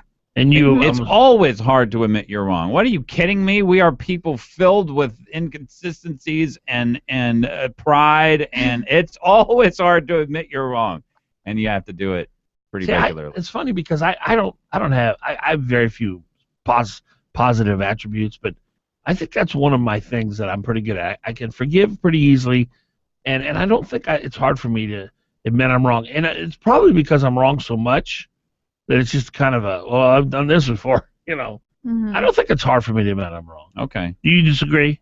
I don't know. Let's see. No, I have to believe I'm wrong. Yeah. You can't. I'm not going to admit I'm wrong. I don't believe I'm wrong. But if I genuinely, something happened on the show yesterday where I was wrong. Well, somebody was making a point, a caller, and I'm fighting him, and then I realized, what, this guy's right.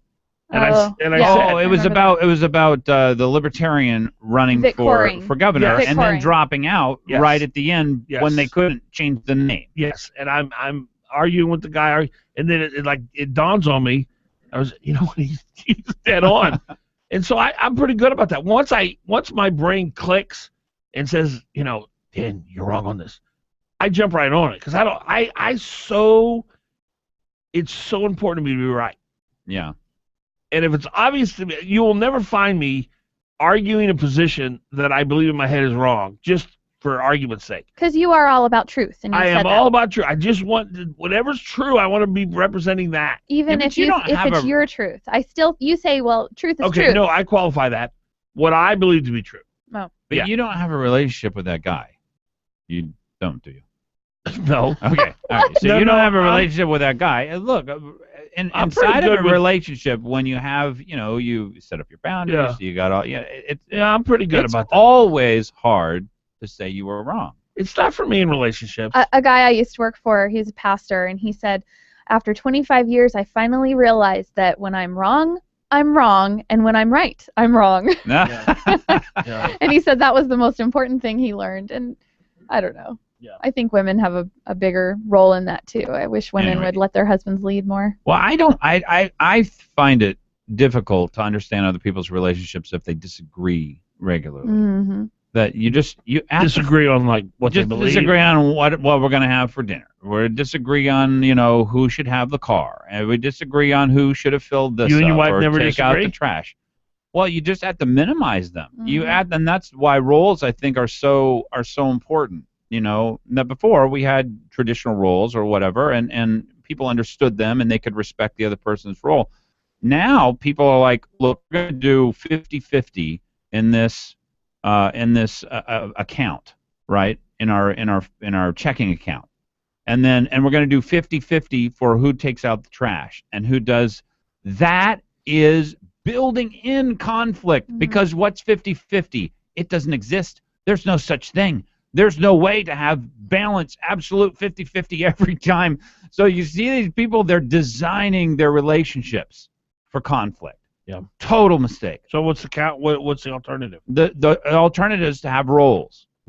I do these things, you do these things, I respect the things you do, you respect the things I do. It's so critical. It's good advice. 569-1080, 569-1080. Let's go to Tom. Tom, you're on. Good morning. Good morning, Tom. Going back to the environment and cars. Yes. Dan, if you remember, we used to have carburetors. Yeah. And you'd change your, I remember my first car, my 52 Dodge Flathead. It was a horrible beast. Yeah. But, I would change points, plugs, yeah, rebuild the carburetor. Right. And it was because I didn't have fuel injection. Yeah. And the big change has been fuel injection. Yeah. You don't have to touch all those things for probably 100,000 miles on your car now. Was that from competition, by the way, Tom? No, I don't think so. I think it's technology. It's like no. Technology only comes from competition. Well, okay, maybe it does. Yeah. But it's okay. Because Japan had fuel injection far earlier than we did. We just couldn't compete with their cars. Yeah, but you can call it competition. But it's like the internet. We used to have the 10, and then we had 10-100. And now we got megabit, and I mean, it just the speed keeps increasing. Sure, because gigabit, people, 10 gigabit, yeah. What did the environmental movement have any positive effect on our adopting in conservative circles the idea that the environment was something that had to be protected or not? I think it just kind of those types of things are just a natural progression, and did the oil or car industry decide they're going to protect the environment and figure out fuel injection finally? No, I think they finally figured out fuel injection because it was good for the bottom line. Yeah. And as a byproduct, the environment was the big winner. But and we are all the big winners because it costs so much less to operate a vehicle now than it did 30 years ago. Glen's point was that it was the big environment that brought about the cleaner air. You're saying? I don't think so at all. Yeah. I think the environment, was just one of the beneficiaries. Yeah. But you get a million tree huggers standing around hugging a tree. They accomplish absolutely nothing. What really accomplishes things is the economics driving the solution. Technology. So I couldn't disagree with you more. Clean coal, perfect example. Well, that's technology. Clean coal has this isn't something we just all sort of decided to do. This was something that became part of our culture, part of our values. It came from the left. The idea that we wanted to protect the environment, the idea that we wanted, and that we would force companies. This is the part where people leave me, right? Because we say, well, that should be part of everybody's culture. The part that was not part of conservative culture was the government had the responsibility to force corporations to do the right thing and develop new technologies. That was the part where the environmentalists stepped in, and I think they stepped in rightly. Now I see your affection for Bill Walker. Because you come from the premise that the government can force the private sector to do something it doesn't want to do. Yes. And I don't agree. Instead of capitalism, instead of a company saying, don't you want to have cleaner air, people? Yeah. And then other companies coming along and saying, well, we're going to have clean air too, and letting the free market not government. But the free market didn't do that. The free market was not responsible for that. They reprogrammed our schools, they changed our cultural values, and what became obvious today, which is we want cleaner air, we want cleaner water. Now it did not come as a function of the free market and would not have. Set them straight, Tom. Well, I just think it's, we have finite resources. We have to find the game changer for energy in the future. And economics will force us to find that game changer. And once again, what 1,000 tree huggers or 1,000,000 tree huggers do doesn't mean a damn thing. Here's a perfect example of why you're wrong, Glenn, and only have 60 seconds. Is there anybody anti-health? Is there a movement that says, I wish people would die earlier? Oh, the entire smoking industry was anti-health, I'd say. So the bottom line is that the advances in medicine, what drove that? Free market. Technology, free market. Yep. Why wouldn't that apply to cleaner air? It just didn't. We never talked about the environment. That's your answer. Look, I was part of the Republican Party for years, so I know exactly what we talked about. I was part of the movement. Wow. I was part of the Republicans, and it just wasn't that big of a deal. I love your hypotheticals. It's hilarious. Wasn't something we were going to force businesses to address. And I'm glad it's changed. It's hilarious. Wasn't something we were going to force businesses to address. And I'm glad it's changed. What in the name of Blackbeard's ghost is going on here? Yar, it's the 2014 Pirate Pub Crawl in downtown Anchorage, Captain, on Saturday, September 20th. Shiver me timbers, we'll need to batten down the hatches and set our course to help raise money for the Blood Bank of Alaska's treasure chest, else we'll be sent to Davy Jones' locker. Aye, navigate your way to Town Square at 7 p.m. for a group photo with your crew. Make way anytime after 7 p.m. to the participating pubs in downtown Anchorage with your treasure map to win 80,000 air miles and more.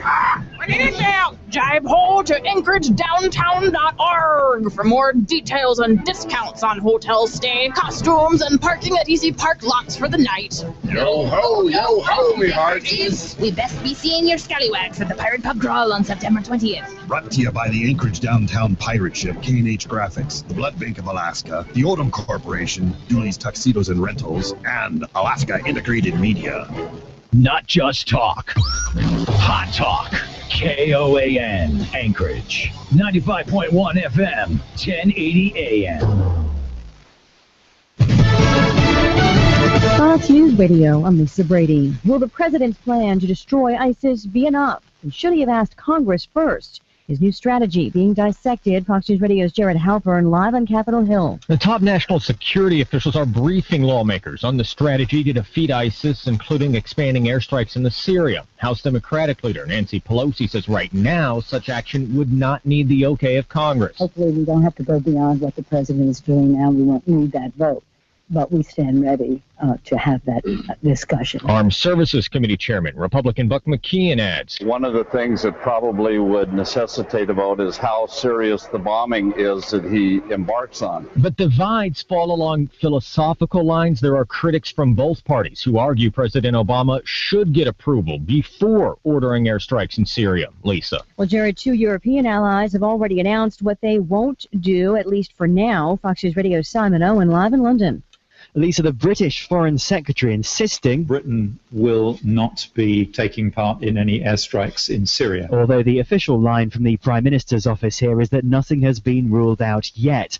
One country that has made a decision is Germany. Weder sind wir gefragt worden, das zu tun. The German Foreign Minister saying his country hasn't been asked to partake in airstrikes and would say no if it was asked. But France is offering to join airstrikes in Iraq, although it wouldn't join the US in striking Syria. Lisa. Simon, it doesn't stop hurting 13 years after the terror attacks that changed so much. My mother, Sandy Wall Bradshaw. Nearly 3,000 names read at ceremonies in Shanksville, New York, and the Pentagon. We will never forget what happened on this day, at this hour, in this place. An act of terror that shook the world. Defense Secretary Chuck Hagel. Fox News Radio, fair and balanced. Attention homeowners, I'm Jay Farner, president of Quicken Loans. We've told you about HARP in the past. There are so many more of you who could be saving hundreds of dollars every month on your mortgage. It's simple and easy. And for 4 years in a row now, J.D. Power has ranked Quicken Loans highest in the nation in customer satisfaction for primary mortgage origination. To learn more, call 800-QUICKEN. Visit jdpower.com for award information. Important terms and conditions apply. Call us for cost information. Equal housing lender. Licensed law 50 states and MLS number 3030. Gear up for fall and haul in the savings. Choose 0% 60-month financing or big cash off select John Deere tractors. From the 1 family to 150 horsepower utility tractors. Plus, get $1,500 off new 1 family tractors when you buy 2 implements. Offer ends October 31st, 2014, subject to approved credit on John Deere financial installment plan. Some restrictions apply. See your participating dealer for details. Visit your local John Deere dealer today to take advantage of special savings going on now. Find out more at myjohndeeredealer.com. When you've got the best ingredients, the pizza comes out right. That's just what we're cooking for every appetite. Experience the flavor, call us right away. 24/7, it's a pizza party day. For the past 20 years, Sicily's Pizza has served Alaskans hot, fresh, quality pizza at a great price. And as a special thanks to all of their loyal customers, Sicily's is having a 20th anniversary sale. Any pizza, any size, for just 20 cents. Now that's an offer that you really can sink your teeth into. Call 333-8000 and order the Sicily's 20th anniversary special. Buy any pizza, any size, and get a second pizza for only 20 cents. Order online at sicilyspizza.com. Offer valid for pickup and carry out only. Best ingredients, best pizza, Sicily's. Just call Sicily's Pizza, 333-8000. Is your IT department burdened with first-line support calls about printer jams and broken printers? Are individual departments purchasing expensive printer cartridges that get buried in office supply budgets? Is your printer support strategy really a printer replacement plan? Let Alaska Enterprise Solutions show you how to reduce those high print costs. AES is a Xerox professional agency in Alaska with Xerox's worldwide support behind them. You can reach us at aesalaska.com or 561-5100. When Malarkey Mark Begich ran for U.S. Senator, he made a lot of claims about his record as Anchorage mayor. Begich knew the truth wouldn't come to light before the election. But now, history has caught up with Malarkey Mark. Under Begich, Anchorage taxes went up 27%. Under Begich, the city budget ballooned, a $142 million increase in spending. Under Begich, the city was saddled with unprecedented 5-year union contracts. Under Begich, a deficit of over $20 million was left for the next mayor to deal with. Begich left Anchorage in serious trouble. Alaska's Energy, America's Values paid for and is responsible for the content of this advertising. It's time to replace Malarkey Mark with U.S. Senator Dan Sullivan. Not authorized by any candidate or candidates committee. EnergyandValues.com. Glen Biegel, you have beautiful teeth. Why, thank you, Dan Fagan. That's because my family and I have gone to Dr. Dan Kiley for years. I get scared at the dentist. Dr. Kiley knows people like you are afraid, so he creates a relaxed atmosphere at his office. People actually like going to the dentist with Dr. Kiley. I know it's important to have good dental health, and you look better with good teeth. And Dr. Kiley offers cosmetic dentistry along with general care. Visit Dr. Dan Kiley at lakeotisdental.com. Call him at 562-9209. You're on with Fagan and Biegel on Hot Talk. Company, 244-0821. That's 244-0821. Fagan, Biegel. Weekdays, 6 to 9 a.m. The Talk of the Valley, KVNT. All right, 6 minutes past 8 o'clock. Welcome back to the broadcast. Dan Fagan, Glen Biegel, Bonnie Cameron, broadcasting on KOAN 95.1 FM in Anchorage, 92.5 FM in the Valley, also 1080 AM in Anchorage, 1020 AM out in the Valley. Our number 569-1080. Yesterday was a day of revelation for me. I went out to Chugach Chiropractic, saw Dr. Myron Swigart, and learned quite a bit about myself. Dr. Swigert's here in the studio with us. How are you, sir? I am fine. Thank you, Dan. It was my first time ever to chiropractor, and it was a great experience. Several things that I learned. One, my right leg. How much shorter is my right leg than my left leg? Do you know exactly? Or it was 3 to 4 millimeters. Very minimal. Minimal, but it's a kind of a big deal, isn't it? Yes, it does. It is. Well, the way it happened is you did a strength test on me. And you explain how you determined that my right leg was shorter than my left leg.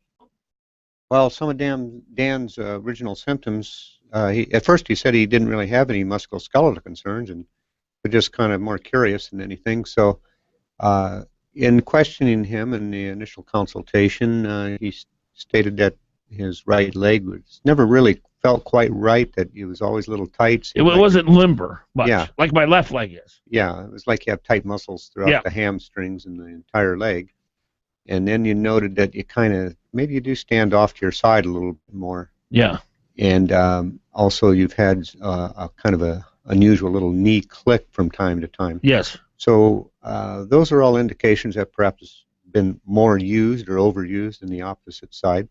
So as we started then on the examination and started doing a lot of different muscle testing and trying to determine where your weaknesses were.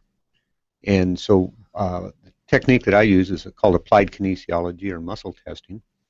And when you were sitting down flat on your bottom without standing up on your legs, I tested your what we call an indicator muscle. In this case, it was the deltoid muscle. And you were strong, and the second you stood up, and we tested again, we retested, and you went weak. And that told me that you were unbalanced, and so you went weak. But it's funny, doctor, because the key to a good golf swing is balance. Absolutely. What you're doing is you're transferring your weight from your left foot to your right foot as you swing the golf club, and your hips kind of swing through. I have not swung a golf club since yesterday when you determined this. And what you did, you gave me, as a temporary measure, a lift to put on my right shoe. And then you've ordered something for me that'll be a little more accurate. Is that right? Yes. We also fit Dan for custom fit orthotics. We have a pressure pad that's set up with a dedicated computer where he walks across it. We looked at all the pixel readings and shows line of pressure and shows 8 different pressure points, and it's all computerized and analyzed. So we come up with a specific orthotic or foot shoe insert that he will wear along with the additional heel lift that we put in it. The technology that you have at Chugach Chiropractic, it's like NASA there. I mean, the computers you have. And Glenn, you were there. You saw. Oh, I'll tell you. And they've computerized everything. By the way. Yeah. I mean, all their records, all the scans and X-rays, everything. It's amazing. Plus the computer to design your orthotics. It helps to design the shape of the orthotic is what it's really for. One of the most surreal moments I've ever experienced. I'm not embellishing or exaggerating. So you tell me I have a right leg that's shorter, and I believe you because you're a doctor, and then you bring me into another room where they take some X-rays, and I'm standing there as you get all the equipment set. I'm barefooted, and I realize I'm standing there flat-footed. I'm leaning. My right leg is shorter than my. What I don't understand, doctor, is how is it that for 54 years I didn't realize that. I mean, it seems like you would. It became so obvious to me the instant that I stood there. How is it that I didn't realize that all these years? Well, it'd be kind of like having poor eyesight and never having your eyes checked, and you just assume that's the way everybody was. Yes. And then one day you have a big revelation after you have your eye exam. Yeah. Have an eye examination, and you have your glasses fit properly, and then you can see things you didn't realize. Actually, a similar experience. When I turned 40, your eyes begin to go, and I was having trouble reading, so I got some reading glasses, and I remember I was standing at the mirror in the morning the next day, and I put them on. I was like, whoa. I saw things on my face that I didn't even know. I wasn't quite as pretty as I thought I was. So that's a perfect illustration. Mm-hmm. Yeah. There's so many things that you can do, Dr. Swigert, at Chugach Chiropractic that will dramatically change people's lives health-wise. First of all, you must get great satisfaction from that. It's a very satisfying occupation. Yes, it is. It will give me an example of some things that you've done for people that really has changed them in their health. Well, every day there's interesting. That's what makes it fun to go to work in the morning. I've been doing this for 37 years, and I still enjoy getting up and going to work in the morning because it's always a challenge. There's always something. You're always learning, and you just build your confidence every day. Yeah. With experiences. But if I may go back to just my own experience, I was 6 years old. My mother took me to a chiropractor for my asthma. She didn't want to. I had asthma and pneumonia ever since I was 1.5. When I first time I went into the hospital was with pneumonia, and I had asthma. Then year round, and at age 6, my mom just decided she didn't want to look at me at the hospital anymore. I lived in an oxygen tent at the house. I was just one skinny, scrawny little kid, always ill. And she took me to a chiropractor, and he adjusted my spine. And I remember walking out with my mom holding her hand, and she said, "Well, let's go on home." And I said, "No, I want to go to school." She goes, "Well, you can't go to school. You didn't sleep last night. You were wheezing." Yeah. I says, "Mom, I'm not wheezing." And I took a great big deep breath, and I didn't wheeze. I didn't cough. All from just adjusting the spine. Yeah, I was within about 10 or 15 minutes after having a spinal adjustment. So your science, the chiropractic science, is basically the relationship the spine has to the rest of the body, and what they would call, I guess, mainstream medical. They don't really pay attention to the skeletal health, do they? No, more bloodborne. And you go to the medical doctor with any number of maladies, and you always just expect to have a blood examination, and you go from there. Drug get you, some put kind you of under a knife. Yeah. Well, there's time and place for that. Yeah, Dr. Myron Swigert is our guest. He's at Chugach Chiropractic. I know this. Every person I know who's ever gone to a chiropractor swears by them, and to the point where they can't imagine their life without a chiropractor. So it's an interesting science. 8:14, we're going to be back with Dr. Swigert right after this. So it's an interesting science. 8:14, we're going to be back with Dr. Swigert right after this.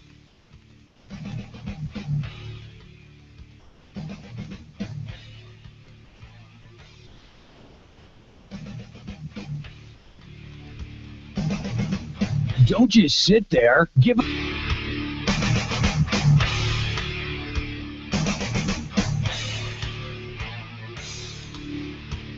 You're on with Fagan and in the seafood departments at New Sagaya and City Market. Fresh halibut and a great deal. You can buy the whole cleaned and netted halibut for just $11.99 a pound. Plus, the seafood ninjas with the flashing blades will cut them into steaks, fillets, or whatever, no charge. So take advantage of New Sagaya and City Market's low price on whole, fresh halibut. And fill your freezer for the winter, just $11.99 a pound. Also in the seafood departments at New Sagaya and City Market, another boatload of fresh silver salmon in the stores. Special, just $4.99 a pound for the whole fish. Good price. In the butcher shop at New Sagaya and City Market, boneless, skinless chicken breasts are special, just $3.99 a pound. Great economical meals you can cook on the barbecue. Boneless, skinless chicken breasts, $3.99 a pound at New Sagaya and City Market. Nothing like ripe, crisp apples for the fall season, and right now in the produce departments at New Sagaya and City Market, it's fresh, honey crisp apples. So juicy you'll need a big napkin. Just $2.49 a pound. Great for snacks, treats, or desserts. It's all at New Sagaya Midtown and City Market 13th and I. If you're ready for the movies, there's just one place to go. Check out moviesak.com. Find movie showtimes for Anchorage and the Valley at moviesak.com. Check out trailers and reviews updated daily. Moviesak.com, your local location on the web to find out everything you need to know before you go out. Register for free movie tickets that are given away every week and the grand prize of movie tickets for life. Hi, this is Jonathan Martin with Harrington & Company. I am looking for a qualified buyer with a 90% letter from his lender. I have a 3-bedroom, bath and a half, single-car garage with carport on a large single-family lot in East Anchorage. It is priced in the mid-200,000s. It needs only a little bit of TLC. Please call me, Jonathan Martin at Harrington & Company, 244-0821. That's Jonathan Martin at Harrington & Company, 244-0821. You're on with Fagan and Biegel in the morning. Give him a call. Sullivan, and I approve this message. Paid for by NRSC and authorized by Sullivan for U.S. Senate. You're on with Fagan and Biegel in the morning on the Talk of the Valley, KVNT. 8:17 in the morning, Fagan, Biegel, and Bonnie. Our number 569-1080. If you have a question about health, a pain you're experiencing, a problem you're having with your joints, your bones, anything, headaches, Dr. Schweigert's right here. He'll take your calls if you have a question. 569-1080. 569-1080.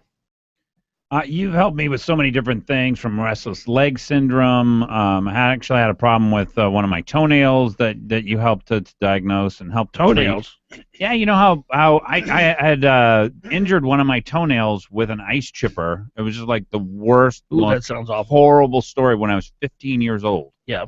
And I'd had to live with it for what was it? What was wrong? 30 years. What'd you do to it? It had gotten the stuff under the fungus. Yeah, it got a fungus under the toenail. Oh my goodness! And they never go away. And your wife still married you? Yeah, she's like, okay, well, we're gonna wrap this toe up and we're gonna keep it away from the children. God only knows what'll happen. It's probably catching. Anyway, so I'm just what has surprised me about working with you, of course, you helped me lose 50 pounds almost. I mean, you really have changed my life. Is that people, in addition to all the help that you can get, it's still one of the least expensive methods of getting health care that exists. And I just don't think that people realize that when you go to a doctor, they can charge you, at a regular hospital, they can charge you $7 or $8 grand for walking in there, in their Fixing office. a toenail. I was treated from several doctors. It cost me well over thousands of dollars to have it treated. They never fixed it. But that, chiropractic is very reasonable. And I don't think people put that together either. I think that's a mistake. Well, now, Glenn, I don't want to profess that I'm going to take care of people's toenail fungus as they come into the office. But you did. Well, you got to tell more of the story, though, because what we did is we put Glenn, again, in orthotics that have a silver lining That's right. webbed within the top cover, and we believe that the silver lining probably is what helped control the The fungus. antibacterial, and it just happened to be an offshoot of it, and I was in the middle of treatment from all kinds of other people, costing me thousands of dollars. It was ridiculous. Now, and we all of a haven't sudden it goes charged you away. for that yet? No, that did never appear on my bill. You didn't get the bill. No, but they got a new one for you. This is part of the custom orthotic process, too, and it just turned out to be a great side benefit from it. But even things like things that keep people awake, like restless leg syndrome. What is restless leg syndrome? That's where you go to bed and all of a sudden your legs just start to tingle, and you need to move them about every 5 to 10 seconds because they're just uncomfortable. What causes that? That's right. Well, it's believed that it has to do with your iron metabolism, although it's not necessarily a deficiency in iron. And people who have diabetes, for example, and diabetic neuropathies are more prone to restless legs, but people can, and like Glenn described it, you're fine all day long, and the minute you sit down and try to relax, and your legs just aren't comfortable, so you cross them over, you uncross, and you toss and turn, and you're just miserable.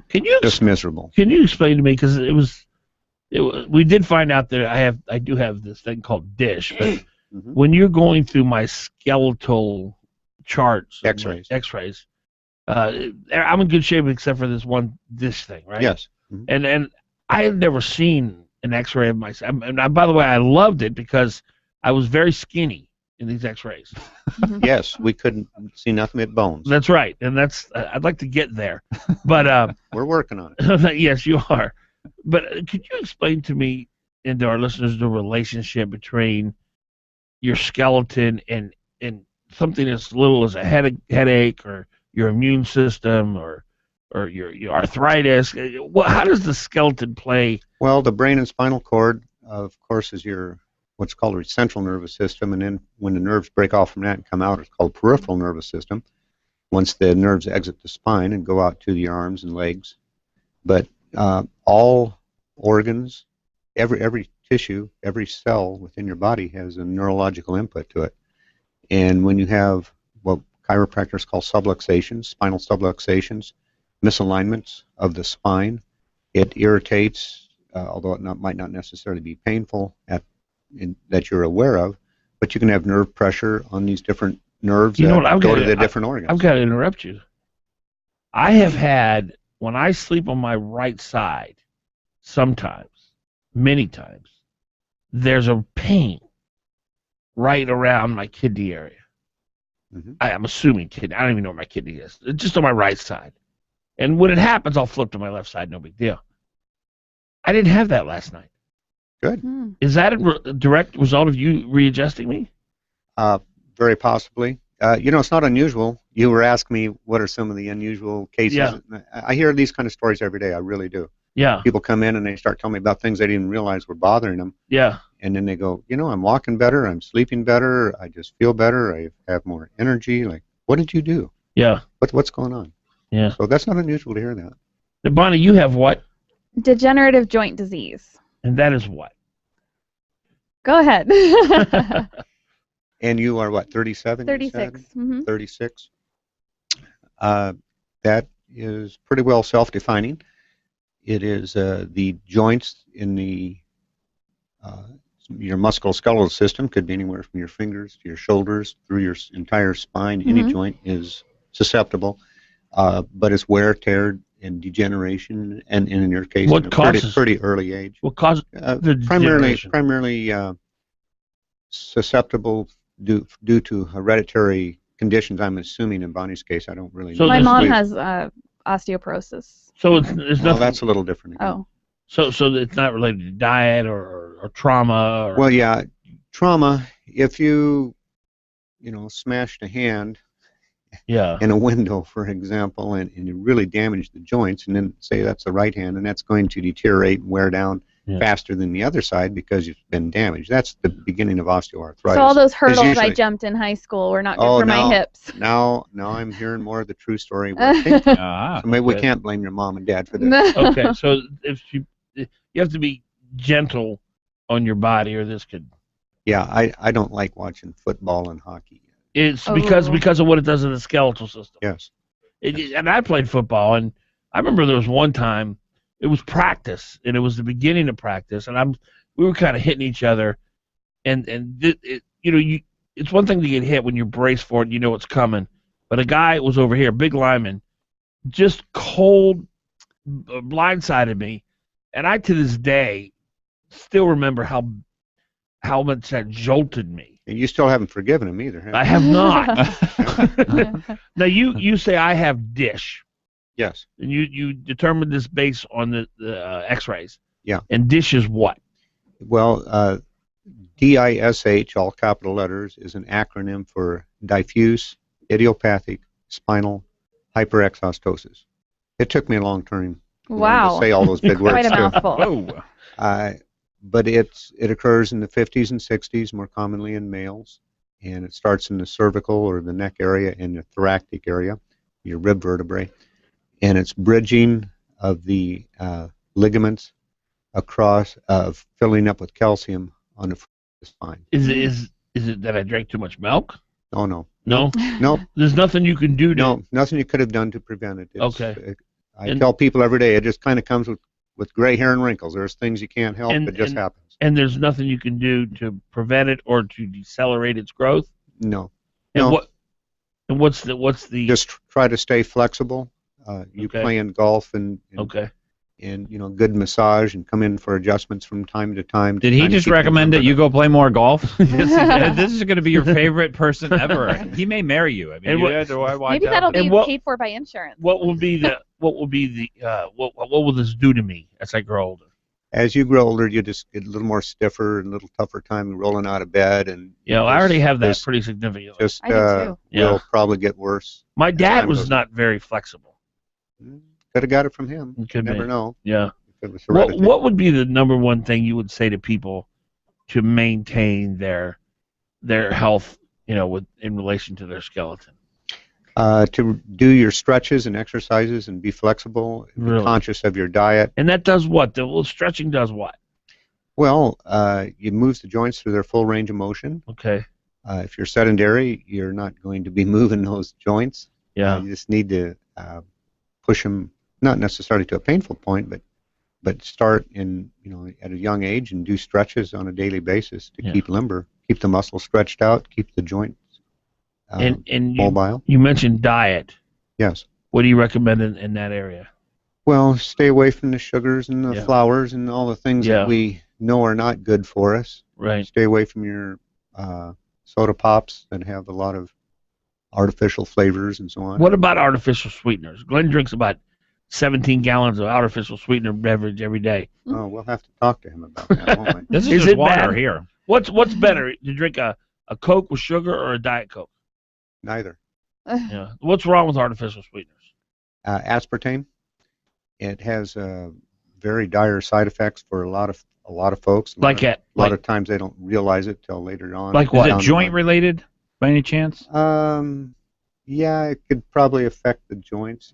What's the main detracting? Or what would be the one problem with aspartame? The main symptoms? Yeah, symptom. Thank you. It kind of caught me off guard there. I don't know. But it's just your body's not equipped to handle that kind of chemical. It's not food. Yeah, and people. The reason I kind of wavered on that, because some people are more sensitive to it in one way than another. It's just like an allergy. Well, when I mentioned to you my knee, mm-hmm. I haven't had a diet beverage in 2-3 years, but when I would drink them regularly, my knee would always hurt. Yeah. And once I got off them, it really hasn't been a big deal. Actually, there was a study, not to mention it, I recall there was a study where the people who were taken off the aspartame and were asked to abstain from it totally, their overall pain threshold improved. People would it affect your sleep at night? Well, just a minute. Let me back up. So people who are just chronic pain, and no matter what you do or what their experiences are, they just are over the top in pain. Yeah. If you get them off of the aspartame, the artificial sweeteners will benefit them. Yeah. Oh. No more sweet and low in my coffee. Yeah. No, not even Dr. that. Myron Swigert, Chugach Chiropractic. Go see him. And I'll be out there. I'm coming out Monday again. Okay. And we'll be ready for you. Thank you, Doctor. Appreciate you coming in. Mm-hmm. 8:30 is the time. Thank you, Doctor. Appreciate you coming in. 8:30 is the time.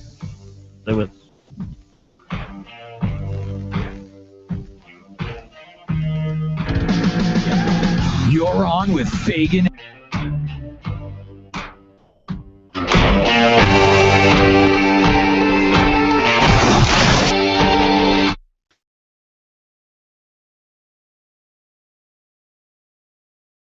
And Jansen's Eagle River Funeral Home, Jansen Funeral Homes, where just like family, they're there when you need them. With KOAN News, I'm Chuck White. Anchorage police IDing the pedestrian struck and killed by an SUV late Tuesday near the local ice arena. 36-year-old Arthur Mike of Anchorage died at the scene shortly after being hit by a Chevy Suburban. Police say the driver stayed at the scene and cooperated. So far, he does not face charges in the case. 2 local organizations have received grants to help people enroll in health insurance, and Kendall reports. The United Way of Anchorage and the Alaska Primary Care Association received a total of nearly $600,000 in federal grants to help people enroll in the health insurance plans offered under the Affordable Care Act. Enrollment for plans for 2015 starts November 15. A tiny earthquake that struck about 40 miles west of Anchorage early Wednesday did not cause damage. It had a magnitude of just 3.2. That's your Hot Talk News update. Local weather is next. Clouds and sunshine for today, high 62. For the rest of your Thursday, cloudy with a passing shower, tonight's low 50. Cloudy with occasional rain tomorrow, high 60. Tomorrow night, low 53. Periods of rain on Saturday, high 59. And for Sunday, partial sunshine, high 60. Hot Talk, breaking news, and the latest weather, KOAN 95.1 FM and 1080 AM. Chris here along with my buddy Brock. That's right, we're here to tell you to tune into The Beer Show every Saturday at 5 p.m. on 95.5 and 1080 KOAN. The Beer Show is brought to you by Brown Jug Alaska, Eagle River Ale House, Great Artisan Beverages, and the Odom Corporation. Please drink responsibly. A better life with Dr. Sanjay Gupta. You put in the work, but the scale doesn't seem to budge. You've hit the dreaded weight loss plateau. I'm Dr. Sanjay Gupta, CNN's chief medical correspondent, and I have tips to help you get over the hump. The main reason people experience a weight loss plateau is because their body gets used to their new diet or exercise regimen. To ramp up results, you need to either consume fewer calories or do more exercise to lead to further weight loss. Adding an extra 15 minutes to your typical exercise regimen is often enough to start seeing new results. I exercise regularly, but recently I started wearing a pedometer to make sure I was getting in the recommended 10,000 steps a day. You may not realize it, you may be moving a lot less than you think. Also, switch things up when in the gym. Starting a completely new type of exercise keeps your muscles challenged. Adding a little extra muscle will keep your body burning more calories throughout the day. I'm Dr. Sanjay Gupta, helping you live a better life.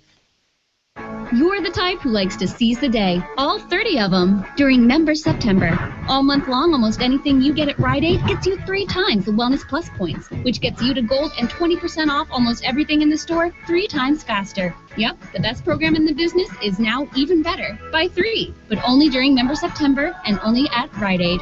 Activate your membership at memberseptember.com today. Rite Aid. With us, it's personal.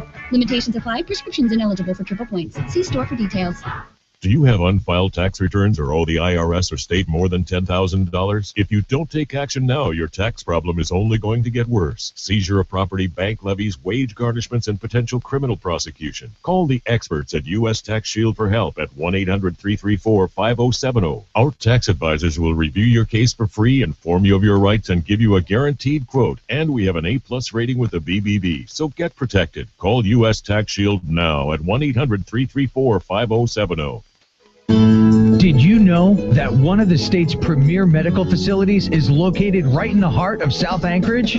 Thanks to the Alaska Neurology Center, there's no need to leave Alaska anymore when it comes to treating the nervous system. You'll receive the best care at the Alaska Neurology Center for epilepsy, cerebral palsy, brain injuries, Alzheimer's, Parkinson's, Huntington's disease, multiple sclerosis, speech disorders, and they offer pain management as well. And if you're having trouble sleeping at night, the Alaska Neurology Center has the best sleep disorder experts in the state. They also have the most sophisticated MRI imaging technology in Alaska. If you need relief from stress or from migraines, relax in their luxurious spa. At the Alaska Neurology Center, their massage therapists are amazing, and they offer hydrotherapy, infrared sauna, hot and cold therapy, and shiatsu massage. And their medical spa also offers facials and waxing. The Alaska Neurology Center, located on Diamond and Old Seward. When I grew up, I wanted to be a pro basketball player. An elementary school teacher. Oh, an Olympic gymnast. No matter what dream you choose or where you are in life, your local Country Financial representative offers helpful advice on everything from auto and home insurance to financial planning, education to retirement, and business insurance too, so that you can continue to grow and dream. For more information, visit countryfinancial.com or call 1-866-COUNTRY. Country Financial. Grow your own way. Hot Talk KOAN, man. You're on with Fagan and Biegel. Dan Biegel. Weekday mornings from 6 to 9 a.m. on the Talk of the Valley, KVNT.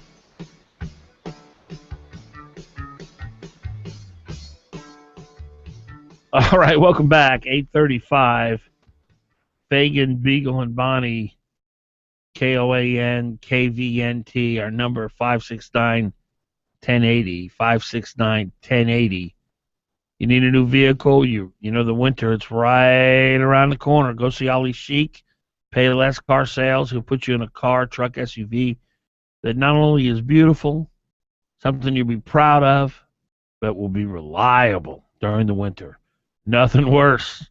Getting up in the morning when it's 10 degrees, going out there and zzz, zzz. Ali Sheik will put you in something that will make you thrilled that you did business with him. Ali Sheik, Payless Car Sales. He's on 5th Avenue, 919 East 5th Avenue. Payless Car Sales. You know, I made up my mind yesterday, and I've told one person about this. Actually, yeah, I did. I told one person about it, and I kind of thought about, should I talk about this with Glenn and Bonnie?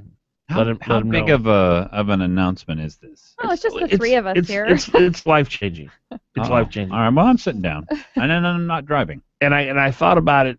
I shouldn't even mention it on the radio. And, I've always treated the show that I do as, I'm a book. I don't have anything to hide.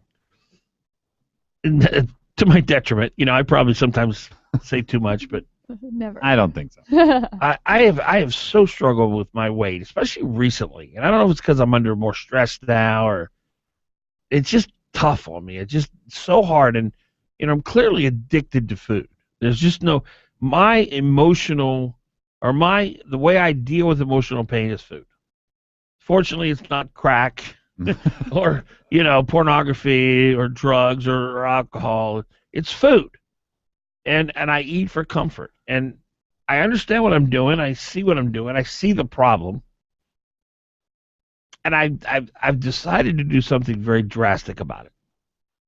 Dun, dun, dun. Wait a minute. Is this the Biggest Loser, or No, are we heading down some kind of a camp? No. All right. In the spring of this year, I decided to try fasting. And I fasted for 5 days straight.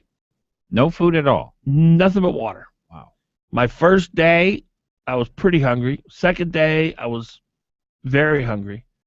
When I woke up on the third day, I was fine. My fourth day, I wasn't at all hungry. Fifth day, not in the least hungry. On the sixth day, which is Thursday, I was invited to a dinner party. And I was going to go, because I had to go, because I had told everybody I'd be there. And I was going to not eat. And so I didn't tell anybody I was fasting. Uh-huh. So I sat down, and they had stuffing and turkey and lemon meringue pie. Oh, man. And, it was just one of these ridiculous mothers who just cooks, Did you eat 6 days worth of food in one day? Because that's where I think we're headed here, Bob. So here I am. I'm sitting at the table, and I'm going to have to go through the embarrassment of saying, I'm not going to eat. And everybody's going to go, why? What, are you crazy? I was like, well, I've been fasting and I just don't want to eat. So I'm thinking to myself, how am I going to explain this to everybody? And then this food and the bread's the first thing that come out, and it's warm. Oh. And they put it right in front of me. That's a deal breaker right there. It smelled so good, and the butter, and And I thought to myself, I'm going for it. I'm going to just eat. And I did. And you know, I was sick as a dog that night because I ate. Fortunately, no one else at the table got to eat because I ate everything. And then I thought, well, the next day I'll try fasting. And then I got to lunch. And I thought, well, I'll go ahead and have lunch. I'll start tomorrow. And then I just kind of dropped it. But it was an incredible experience in that Wednesday, Thursday, and Friday, or the last 3 days, I was not hungry. Mm-hmm. I did not crave food. Now, I would drink a lot of water. Now, I can't say that. Like, there'd be a moment at 2 in the afternoon where I'd get a little hunger pain. Yeah. I get a glass of water. Boom, it's gone. Mm-hmm. And I've been really studying fasting here recently. And it's amazing how your body responds to fasting, especially for a guy like me who has an enormous amount of body fat. I've got so much body fat. And what happens is, for people who are my size, like Bonnie, if you were to do this, you couldn't do it. You couldn't either, Glenn. But for a guy my size, the fat that I have stored, when you fast, it becomes energy to your body. And it literally just burns it all off. And I read there were several stories with people who were obese, over 300 pounds. And they literally stopped eating. And many of them got to 180 pounds by fasting. Wow. Now, I can't do that. There's no way I'm going to try that. I don't think that would be healthy. No, well, it wasn't. Really need some and that was not elements recommended. of this or that and the other. Well, it wasn't recommended, Okay. but it's doable. And I've been doing a lot of studying on fasting. And what I've decided to do, starting today, and this is going to make you guys have to make me, you're going to hold me accountable on this, is I'm going to, today's the first day, it's because it's September 11th, there's some significance there. I'm starting a 21-day fast. See, you're not going to eat for 21 days? That's right. That. And I know my mother right now is probably in tears. And you think this is a I bad do idea. because it's like a diet, and I don't like the word diet. No. It needs to be a lifestyle change. I understand that, but Bonnie, I've tried to change my lifestyle for 54 years. Yeah, but don't talk diet though. This is not a diet; it's a fast. And there's 2 reasons I want to do it.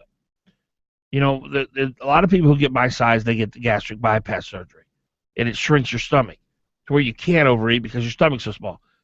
That's a very dangerous procedure. A lot of people die. There's no way I'm doing that. Plus, I don't want to be put under medication and anesthesia and have a knife go to me. But the result of a 21-day fast will have the exact same effect on my stomach. My stomach will be very small. Hmm. Bonnie, if you ate what I ate in a day, you would go home and vomit at night. Hmm. I eat a lot of food, but that's because it's my addiction. So the one thing that the 21-day fast will do is it will shrink my stomach considerably. And then when I go on Dr. Swagert's diet, it will be so much easier to do. And Glenn, I know you did it. You were very successful, but you didn't have a gigantic stomach like I do. When I go on his diet, I am deathly hungry. Mm-hmm. And the problem is, unlike my fast, I'm hungry every day. I see. Yeah. Well, because what the difference in the 2 diets is you eat about 700 calories, maybe 1,000. Yeah. On Dr. Schweigert's diet, you want to eat 0. Now, are you going to take some kind of supplements? No. Because you need trace elements of all kinds of different I've things. done a lot of research on this. Okay. My fat that I have on my body now will easily carry me 21 days. Frankly, they say the furthest you should ever go is 40, and I couldn't go 40. But I do believe this. So the first thing I'm going to do is shrink my stomach considerably. And now I'm really getting personal. I know that whatever it is that drives me to food is something inside of me that needs to be fixed. Hmm. Something, in the way of emotional damage or pain. And I believe fasting, according to my understanding of the Bible, Mm-hmm. is a gateway to getting closer to God. You feel His presence more. You see with more clarity. When you read the Bible, it's more clear. And so that's the second reason I want to fast, because I believe that it will strengthen my relationship with Him and heal whatever it is inside of me that's driving me to food. I think that's largely the case. When we sacrifice, we learn more about ourselves. We become different people. Mm-hmm. Healthier people in every way. And healthy emotionally. Yeah. Yes. Mhm. So those are the That's 2 great. impacts. I'm 54. I cannot continue at this weight. I won't make 60. And I want to live. I want to be around to see Glen's great grandkids. Good. So that's my decision. I wasn't going to share it, but I did. And plus, I want to see what Decent Jacob says about my stories without being able to call me fat. Yeah, that will be that achievement. She'll have nothing. 844. My stories without being able to call me fat. Yeah, that will be that achievement. She'll have nothing. 844.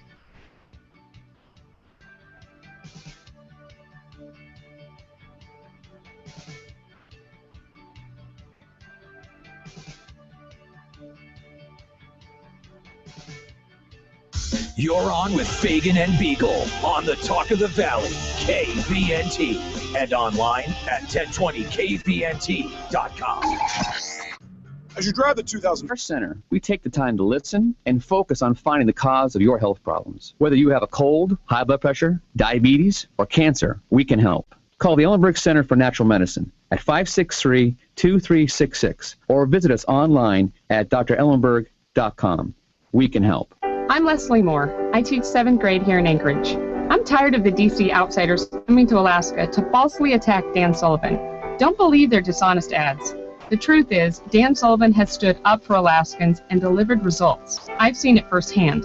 After the financial crisis, my pension took a big hit. It was a difficult time for all Alaska teachers, but Attorney General Dan Sullivan fought back, forcing a Wall Street firm to pay for their malpractice, putting almost $500 million back into the retirement fund for Alaskans. Dan Sullivan stood up to Wall Street and Washington as our Attorney General and DNR Commissioner, fighting for Alaska. Dan Sullivan stood up for me and every Alaskan teacher. He's a man of the highest integrity, and he will fight for Alaskans, not for the big money special interests. This is a critical time for our nation and state. We need more people like Dan Sullivan fighting for us in the U.S. Senate. I'm Dan Sullivan, and I approve this message. Paid for by NRSC and authorized by Sullivan for U.S. Senate. Is it already time for your kindergartner to start learning reading, writing, and arithmetic? Would you like them to also learn science, history, and geography? Let's mix in the fun of music, art, and learning through play. Anchor Lutheran School offers this and much more in a class of no more than 22 students. Kindergarten through junior high enrolling now. Anchor Lutheran School on Arctic Boulevard, just north of Diamond. Visit alsalaska.org or call 522-3636 to learn more. You're on with Fagan and Biegel on Hot Talk KOAN. 8000. Fagan, Biegel. Weekdays 6 to 9 a.m. The Talk of the Valley, KVNT. All right, welcome back. 8:47. Fagan, Biegel, and Bonnie. Dan Fagan, Glen Biegel, Bonnie Cameron on this September 11th, 2014. We'd love to hear from you. Where were you on September 11th? Give us a call, 569-2000. No, 569-1080. 569-1080. Where were you on September 11th, 2011? How do you think, Glenn, what's the lasting legacy of September 11th? How, some say, well, it gave us the Patriot Act, it gave us snooping, it gave us, TSA. It increased patriotism. There's arguments on both sides. What it brought to new generations of people the fact that there are real enemies. There's real evil. It's not just fake. It's not just something that people say just to have a conversation, but that the left is wrong, that there isn't real evil, that we shouldn't be fighting all the time. I think it did a lot more than that, though, because when I look at the movies that were made about George Bush after the attacks of 9/11, Michael Moore, I think. Yeah, right. Yep. Fahrenheit 9/11. Right, and I really think that's a turning point because we came together as a society, and then about 9 months later or something like that, we sort of all fell apart again. And not only did it return back to the way that it was, but because of movies like that, and I don't think it was out 9 months later, but yeah, I understood that we really weren't all in this country for the same reason. Some people were in this country just because they literally hated my guts, and that's how they were going to live their life. That's what they filled their minds with. And that was such a hard They hated your realization. guts as a conservative. As somebody who wanted us to be strong militarily, as somebody who wanted us to lead the world, as somebody who wanted to lead my own children and have a faith. And I just saw this really negative aspect grow out of that. And I know there's a lot of people locked into the idea that it's us versus them. There are many people who live in our state. We want our tribal sovereignty. We want you out of our villages. We don't want your courts. So you think 9/11 exacerbated that divide? I just see that the outgrowth of this, I truly think we were mostly one country. Even through Before 9/11. Bill Clinton, yeah. And then at the outgrowth of 9/11, there became sort of a fracture, even amongst conservatives, but amongst the population in general. And I don't know whether we can all be brought back together to want to live as one country again. And I guess that's sort of my long-term sort of sadness. Do you think from 9/11 divided us more? I think that people couldn't bring together this idea that the United States needed to come together as one country and fight evil across the world. That they just couldn't reconcile those two things. That didn't happen before 9/11? I think 9/11 forced them to confront this idea that, well, I don't want to be one country. I don't want to fight evil across the world. I want to find evil next door to me. It's this Christian dude who, it doesn't like abortion. He's evil, and he's just as evil as these other people. How many times have we heard that argument? I mean, crazy, outrageous, unbelievable, goofy, nutty arguments. But didn't the left believe that before 9/11? But they weren't out in force and saying it. I think it was people like Michael Moore which really formed this movement of total abject hatred of conservatives that I don't know that the left ever truly believed before that. So I saw that we came together. It was a very brief period of time, and then after that, not only did we separate, but the left has turned into this really awful, seething hatred for I agree with you and disagree with you. I agree the intensity of hatred from the left has accelerated way beyond it was in the 70s or even the early 80s. But I directly tie that to the left taking over the public education system. Oh, yeah. That's where that comes from, and Hollywood and the news media.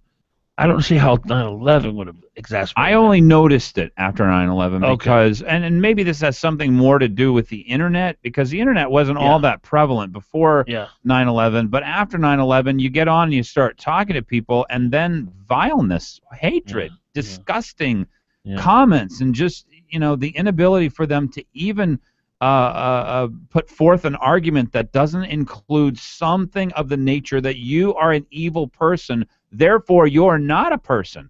I just had never confronted that. So maybe I'm conflating 9/11 and then Michael Moore and then seeing the internet growth and having these conversations which I'd never had before in my life.